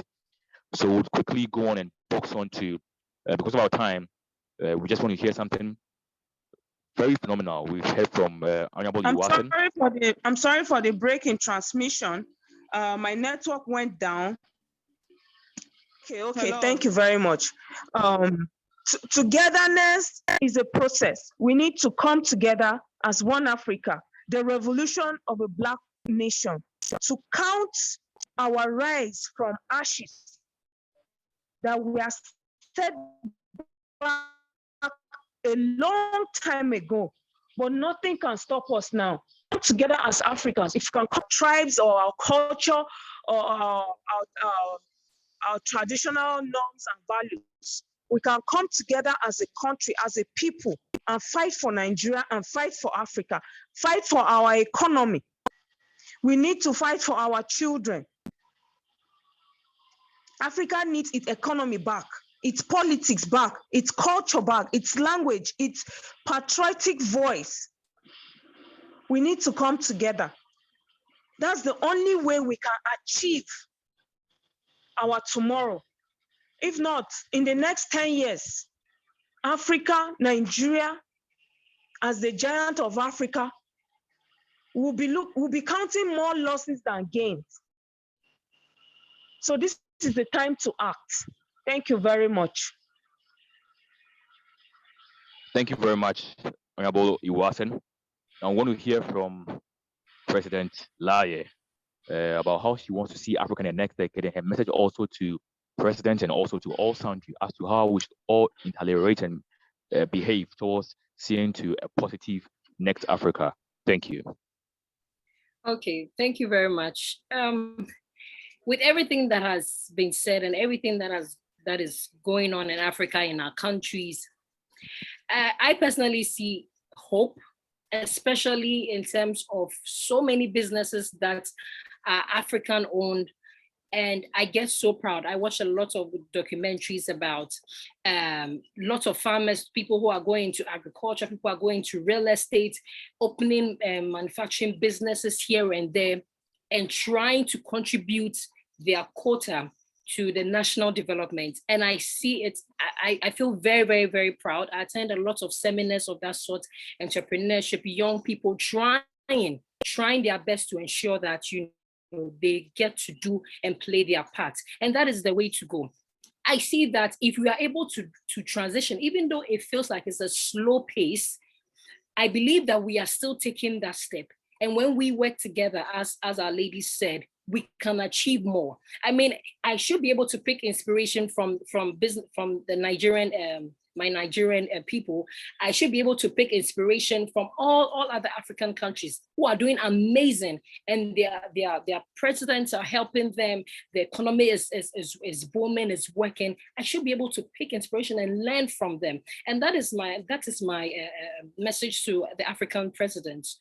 What is actually inspiring you as a leader or as a president? Because if you look at the other nations, what are they doing? Because they visit them a lot, they see the development. Aren't you inspired to also come and play your part? That's my question. If you want to see the Africa that we all are hoping are proud to be called, then we all have to play our part, from the least person to the greatest. That's my contribution. Thank you. Well, thank you very much, President Lai. So she said we all need to play our part, and that's true. If we don't play our part, we'll all be left hanging. What she said is very, very phenomenal, and we all need to put on what she said and begin to digest this for the change we need to see. Now we'll go on to Freedom Giant Olusola. Your last words and on how you want to see Africa in the next decade, and your message to everyone, including presidents of countries, as to how they should behave and how we should also behave, interrelate together for the next Africa. Thank you. I am at pains seeing what is happening in Nigeria, where I live. I'm at pains at seeing what is happening in a few other countries in Africa, where there's high rate of poverty, where there's massive corruption, where there is low capacity to transform lives, low capacity to address the issues of governance, no capacity to build a ladder for the poor, the vulnerable, the weak to climb up. It's so pathetic. But there's, even in the dark cloud of Africa, I can also see the silver lining. I can see a silver lining. I can see a silver lining in Rwanda, where some 30 years ago, there was genocide, mass killing, a civil war that claimed lives of millions of naira, that claimed millions of souls, millions of lives. A humanitarian tragedy, sometimes in 1993. But somehow, God raised up for the people of Rwanda men of vision who transformed the Rwanda case, the sorry Rwanda case, into what we see as a magical model of leadership today. I visited a friend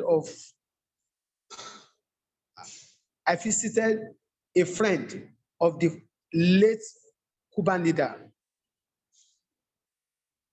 sometimes a year ago.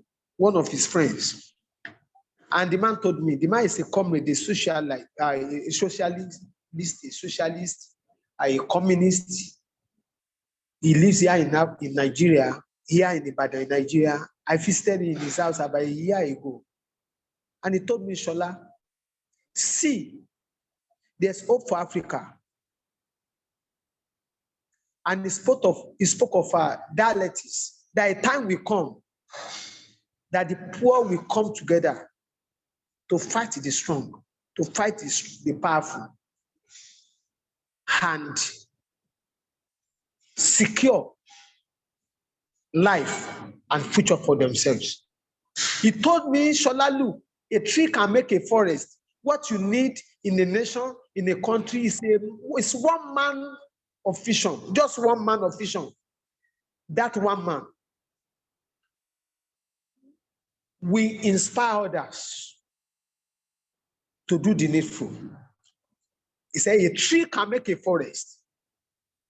And I want to repeat here, a tree can make a forest. If we have another Sankara in Burkina Faso will be happy again. They will smile for joy again. If we have another Nkrumah in Ghana, just Nkrumah in Ghana, one man, and Nkrumah, one single unit Nkrumah in Ghana, Nkrumah will see the sunlight again. If we have one man like Patrick Lumumba in Congo will smile again. If we have Murtala Muhammad again in Nigeria, one man called Murtala Muhammad in Nigeria, just one man, he will surmount all the challenges. We can go on and go on. Anwar Sadat made history in Egypt. He built the Suez Canal. He changed the face of Egypt. He restored civilization to Egypt. If we have another Anwar Sadat, the man was brutally killed. He was killed by agents of the Western nations. Same agents of Western nations that destroyed Nkrumah. Same agents of Western nations that destroyed Sekuturi. Same agents of Western nations that destroy. So I keep mentioning Western nations. Africa is at the mercy of Western nations today because of the greed of the agents of the Western nation in our midst. Those are the ones who go and take loans that their country can never repay. And they bring the loan and swallow it, put the loans in their pocket, fill their pocket with the loans taken in the name of the state, loans taken in the name of the government. They call that seed capital, hitting seed capital, defining seed capital, putting seed capital on your menu and turn it to salad for you to be hitting seed yams. You don't hit seed yams in Africa. Seed yams are used to plant so that to produce more and more. But here, wicked Africans, with wicked African leaders who use seed yams, fry seed yam and hit with egg. Now, I believe there's hope yet for Africa, I keep saying. If our youths, and it behoves us, that responsibility is on us as youths all over Africa to remember history. Part of our problem is that history is not even on the curricula of the educational, the educational program of a lot of nations, a lot of countries. Here in Nigeria, our leaders skillfully, in the most fraudulent manner, in the most disgusting, most shocking manner, they remove history from the curricula, from the secondary school curricula. If we remember history, if you and I picture Nkrumah in our mind, Sekuturi, Mandela, we will know that leadership is about sacrifices so that your nation may have a better tomorrow. It is not about taking care of yourself. Obama finished the presidency, went back to work, went out looking for a job to do and got one lecturing in a school. If we do not see, I am waiting for that day when African will no longer see leadership position as a opportunity to steal, as plate of soup. Yeah. If they don't see leadership as a plate of soup, if they don't see leadership as a means of enriching themselves, if they see leadership as sacrifices, oh, I want to serve the people, I want to sacrifice, I know I have the skill, I want to save my nation. Sacrifices. Leadership is about sacrifices. Leadership is about saving your people. Leadership is about securing a future for your people, including your children. One great man in Nigeria here, by name Chief Obafemi Awolowo, said, the children you don't teach in school will sell off the nation. The children, the youth that you don't take care of, they sell off the nation. And now, in a way, we can say metaphorically that youths are selling off the nation. Our youths, our drunken youths, our youths are fast turning themselves into zombies.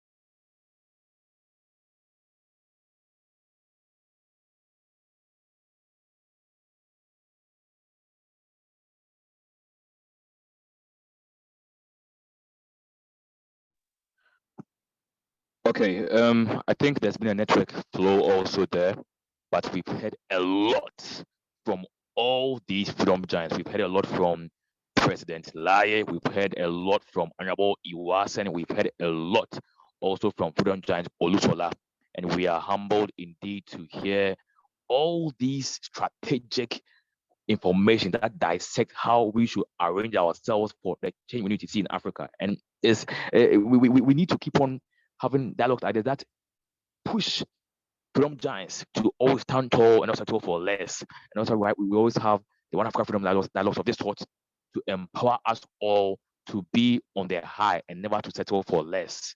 You know, we don't only have the open dialogues whereby we just have dialogues with amongst ourselves, but we have one is in a month, we have dialogue of this sort to push us all towards being on the right path for the change we need to see. And we are humbled to hear from everyone today.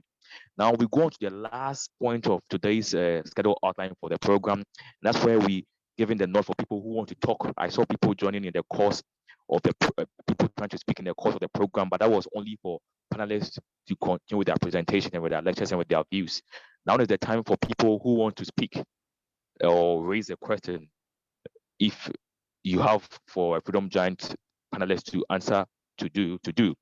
So we now open the podium. If you have something to ask or say, you can kindly now raise your hand and you will be unmuted, or you can unmute yourself and you speak what you want to be brought forth before the podium. Thank you.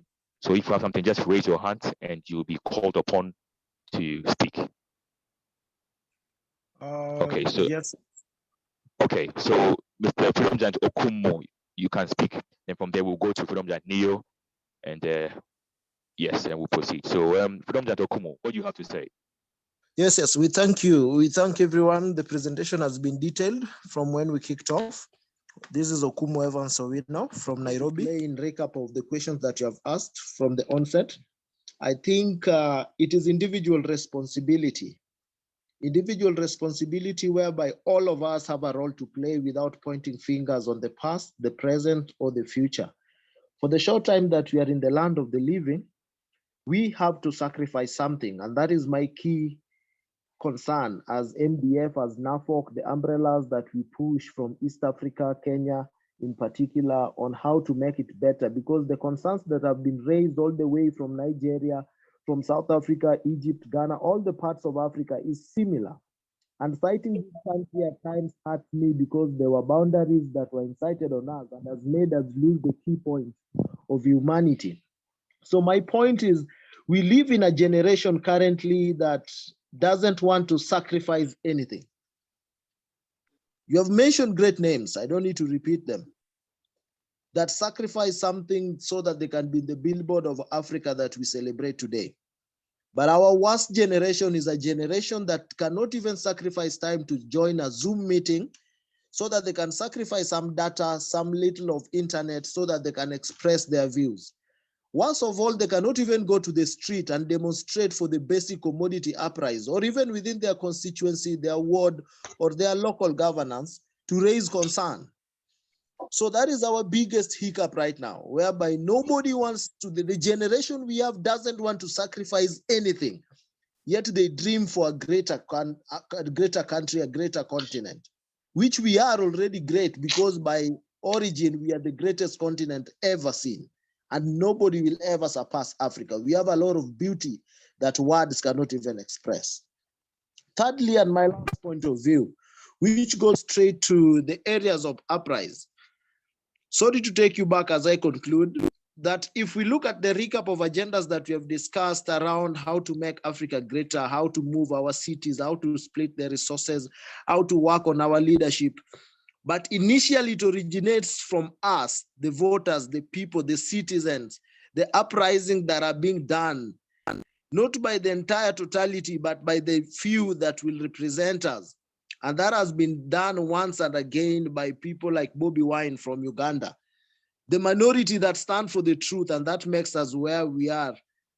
Because if you look at the 4 factors that we have raised in MDF and NAFOC for that matter, Africa, we must do intertrade amongst ourselves so that we can learn from COVID and the Ukraine war and the economical situation in the entire continent. Africa must stand for one currency. Africa must stand for one language. Africa must have one unified military backup, that if the other superpowers in the world want to use their missile, we stand and say that as you do your war, don't affect any country in Africa. If one country in Africa is touched, then the entire Africa will uprise. And that is why our weakening of the AU, African Union, has been seen time and again, a very weak vessel that doesn't structure. And then lastly, AU must be dissolved and made a better organization that can uprise and change with the current young ideologies that we have presented here. Once we clean up the top hierarchy, that takes us back again to the individual ownership and sacrifices of our people. Because now every state, every individual has to do something that can make it better. And that is where the gap lies. So as I conclude by saying that we have a greater generation that do not want to sacrifice anything, including their time, just to address critical matters. But they have a lot of time for partying and doing other necessary influential things in the society. So I really think these are the right forums that we need to create. Guys, you have sacrificed your time and resources, and above all, you are committed for a greater Africa. So let's play our role for the time being that we are here. And let us never get tired of doing this. I think that is all from me, without much ado. Have a blessed evening from Kenya, East Africa. Thank you very much, Freedom Giant Okumo Evans. You spoke about how we all need to be very radical in our movements and see to the state of we being very relentless for the future ahead. And that's how Africa can grow, how we need to eschew laziness, pulverize dullness, and be very radical about the change we need to see. And that's been very phenomenal. And we thank you for that. You spoke about how the AU must dissolve into a youth ideological system whereby we can push forward for the needs of the youth, for the change we need to see for a better Africa. He spoke about we sacrificing our lives. He spoke about a lot, and these are all being noted down for the change at heart that needs to be spread across for everyone to hear through this dialogue. We now go on to Freedom Giant Neo, and we'll pick 2 more panelists, 2 more people afterwards before we end. So Freedom Giant Neo, you can unmute yourself and come in. Thank you. Thank you so much for this time to speak with you people. First of all, I want to begin by saying I have maybe 2 or 3 points, and I won't take much of your time. I'm new to this Zoom. I'm not sure how the progress that you have, and so I want to make sure I stay under few minutes. But anyway, so let me start. First of all, my name is Neo Zakaria. I am from the Democratic Republic of Congo. Although right now in America, but Congo is my home. Now, I share my Kenyan brother, his view that we must have one military. But anyways, I don't want to go into my own thinking. I just want to listen in and see, the progress and so on. But again, I'm very grateful that you guys have allowed me the chance to contribute to this discussion. But one thing I must stress is that if we want to get somewhere as Africans, we must focus on, because I know most people want to do big things. They want to be they want to see huge gains. But I want to say this: we need to focus on small things. We need to imagine the loans. Our sister was talking about loans and the amount of loans that every country is dealing with that, whether it's in West Africa, no West Africa, every country is dealing with that. And so they borrow money for building a road, let's say, just a road. Literally, I think that is not even necessary. The villagers can build the road. Literally, they don't even have to be paid for that. They can you just mobilize them. You get good leadership to mobilize the villagers to quite literally build a road by themselves, construct it. They just, because we have all been saying that Africa has all the materials, and you just need to bring them out of the ground. If we are talking about building, tall high rises, tall buildings, literally the villagers can do that. Also, they just need to be shown how to do it. They just need to be told how to do it. The knowledge of how to build roads, the knowledge of how to build railroads, the trains. They just need to be. So leadership is what is missing on this. Illiteracy by the leaders, that needs to be dealt with. So that's one point I wanted to say. I guess I won't go into my other point. Let me just say this: that if you're in a place where you find you have time, it's good that many of us begin to mobilize our communities, so that we see problems that we see in our community, we just fix it. If it's to clean up a place, we just mobilize ourselves and we clean a place.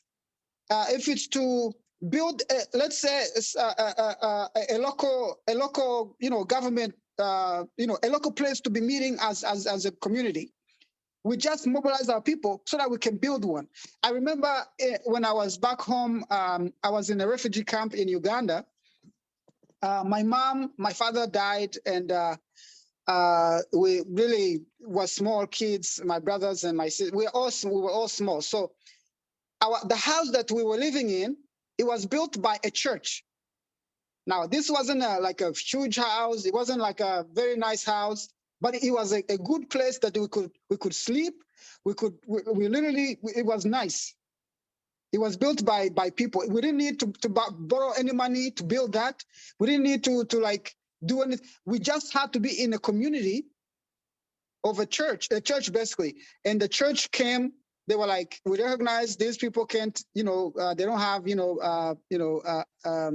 they need, someone to help them build the house. And the church came and they built it. And I think they built it in 1 week.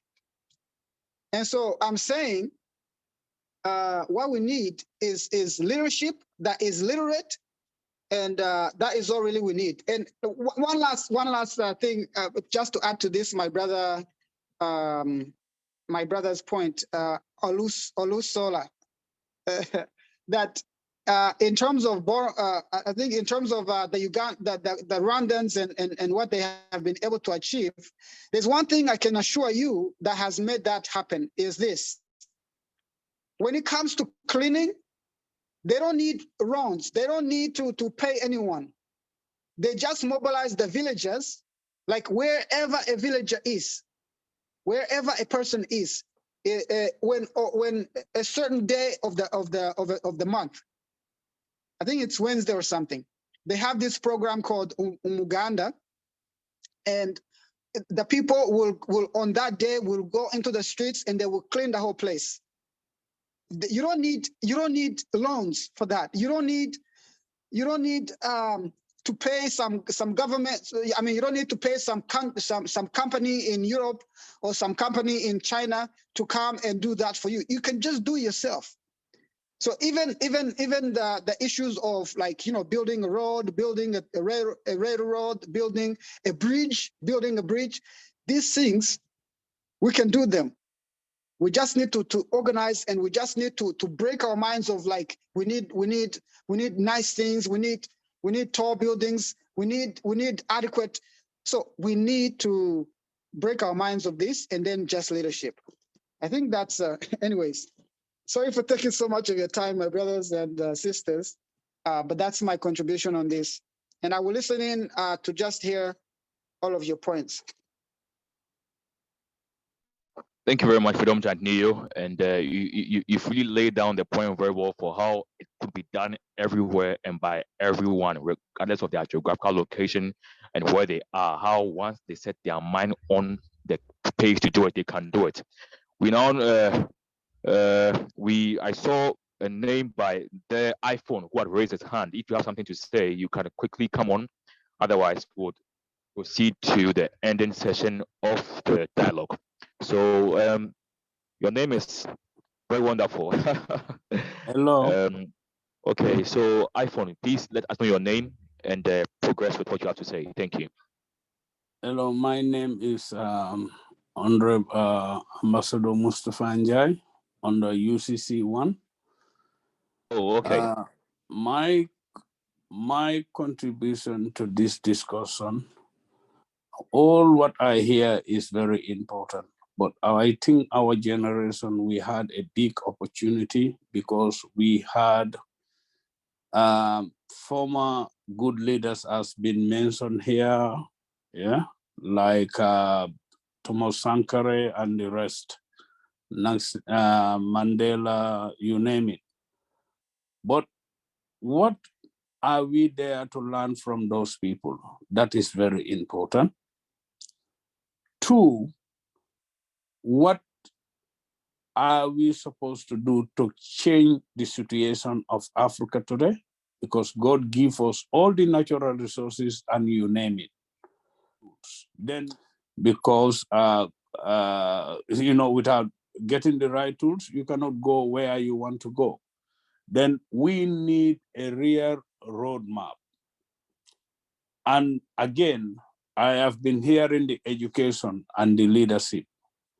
But what leadership do we get today is very important. Do we ask ourselves, the leadership we get today is not meant for Africa. That's the realistic of the situation, because we are educated by a language of, you know, a culture which is not actually defending the interests of Africa. That's the hard fact.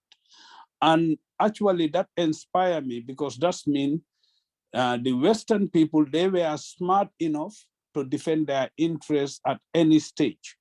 They came, they educate us, and they make us believe in their culture, because any education which is not useful for its community is a useless education. That's the hard fact. And those people who get that education are the ones leading us. Then instead of defending our interests as a continent, they are defending the master's interests. These are the main problem, and we have to address them realistically. These are problems. Then, to get out of that, we have to learn from that first. That's the fact. And the next step is supposed to be, how are we going to activate all these ideas we got? We cannot do it by talking. We have to find the tool. As I said, the roadmap, the main thing of the roadmap should be money. Where are we collecting this money to activate our dreams? because the old system of farming doesn't work anymore. And as some people measure it here, we should handle our own thing. How are we going to do that? To bring an education to our continent which will address our situation, not somebody's civilization or somebody's idea, because those ideas and education have been put in our head to defend their interests.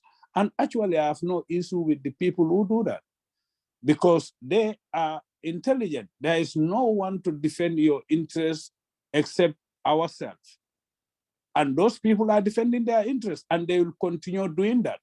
They will make sure they separate us, they come in our continent and defend their interests. This is the hard fact. The time we are ready to address things in that way, I believe that Africa will go to the next step. I think this is the little contribution I get, and I think everybody, what we said here is actually perfect, but we have to act in a practical manner. That is to activate our dream and put it in the right roadmap. Thank you all. Thank you very much, Honorable. It's really been a pleasure to hear from you as well also. And we now end up with everything, and we end with today's the One Africa Freedom Dialogue, which was on eliminating regional inequities in national development. We believe that from all that has been said, we are going to lay down the benchmarks for the next proactive steps, actionary into quotation steps that we need to put forth for the rejuvenation of the African anatomy. We believe strongly that it's time for us to put in those benchmarks for the rehabilitation of Africa. And that's how we'll see a renaissance of the African spirit. That's how we'll see who we truly are and who we're really made and born to be. That's how we'll also see a resurgence of all Africans, wherever they are, whether they are in various places of urbanized areas or in rural areas. We'll see quality standards everywhere. And that's how we'll see a restoration of all that we've lost as Africans. And that's how we'll value our culture, our heritage, and live in peace and in tranquility with all sundry. We thank all the panelists for laying down their time to be with us today. We thank President Laye of Sonia Spice from Ghana. We thank Freedom Giant Olusola from African Voices International. And we also thank Honorable Iwasen, also from Nigeria, who is the head of African Voice International Benue State. We thank all of them for giving out their time to be with us. And indeed, we're going to lay down the basis for everything we do at all times. We always have reports for our programs. Unless our programs are being recorded, then we place them on our handles for people to listen to everything that has been said. Now, all I want to say from now is that our subsequent engagements will be made known to everyone on our social media handles. So our next programs will be made known to you all on our social media handles, on Facebook as African Voices International, on YouTube, African Voice, no, on YouTube we have our videos, but on Instagram as Freedom Giants, and on Twitter as African Voices I1. I stands for international, and one as one. So Facebook, African Voices International, Instagram, Freedom Giants, and Twitter, African Voices I1. And you can also get information about us on our website, www.africanvoicesinternational.org. Now, we have other platforms on Facebook, such as other national anatomies, such as Uganda, Kenya, South Africa, whereby there are pages for such national anatomies. But in as well as we do all of these, we have blogs. So we have a West African blog, and we have heads of such blogs. So if maybe you are in let me say Gambia, and there's no, for example, sometimes now in our organization we have a few people from such countries, from a particular country representing our organization. So maybe we could have maybe a lot of Nigerians. We have just about 2 or 3 people from Angola or from Algeria representing that country. So we have blocks whereby we form people to feel inclusive in everything we do. So we have the West African block, and we also have the South African block, and we also have right from Central Africa up to Sub-Saharan Africa to the northern end of the African map. And we have these blocks by various names we've given to them. We have the West African block is called the Democrats. So everyone who is within that block is called a Democrat. From Central Africa down to South Africa, these people are called the Frontiers. And from the Central African end right up to the Northern Africa, they are called the Progressives. So we always see to that we are all united and we all move nominally as a people. And we have heads of such blocks. We have Freedom Giant Fidelis Apollo from Nigeria, who is the head of the Democrats. We have Freedom Giant in Dennis Lumumba, who is the head of the Progressives. And we have Freedom Giant Iwasan, who is also taking care of the other end from central to the northern. So we do this all to make us all for inclusive in everything that we do. And it's so not surprising to us that we have people from different ends. For example, we don't have someone from West Africa taking care of the West African anatomy because we believe we are all inclined to each other and that's how we must all move. So we'll contact everyone and let you know of our next dialogues. And we thank everyone for joining today. It's been a very phenomenal dialogue. We thank our panelists. We thank all people who express their views. And I want to just give a short prayer before we end. So we also saw on the course of the chat, we saw from Freedom Giant,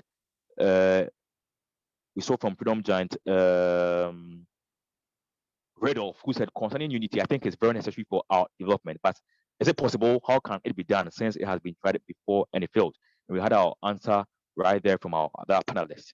And we thank you all for everything you've done for your course of chat, of sending your messages, because it's needful for you to receive answers for the change we need to see. And let's all be pacesetters and be masterpieces wherever we are. Let's be relentless, no matter what it takes. Let's be pacesetters and put in the right pace for the change we need to see wherever we are. It begins with us. And once we do it, we'll see that change. So let's all join us, our hands as one anatomy for a change we need to see. And I think there was one gentleman who joined. You've been asked to drop your number directly to African Voice International. So you can drop your number so you'll be contacted and on our next post handles. So we thank all of you and we'll kindly say a closing prayer and we end. So we will call on Freedom Giant Watama Wycliffe, who is the Deputy President of the Ugandan Anatomy for African Voice International, to give us a closing prayer, then we end. I know he was not expecting this, but we've given him the podium to speak. So Honorable, we give you the podium to end with us, then we close. Thank you. Okay, let us agree and pray. Our Heavenly Father, Creator of heaven and earth, we thank you for such an opportunity that we have managed to gather. Even from distant places, we have shared ideas for the betterment of our society tomorrow. Father Lord, we pray that you continue blessing us with the ability to reason beyond the horizons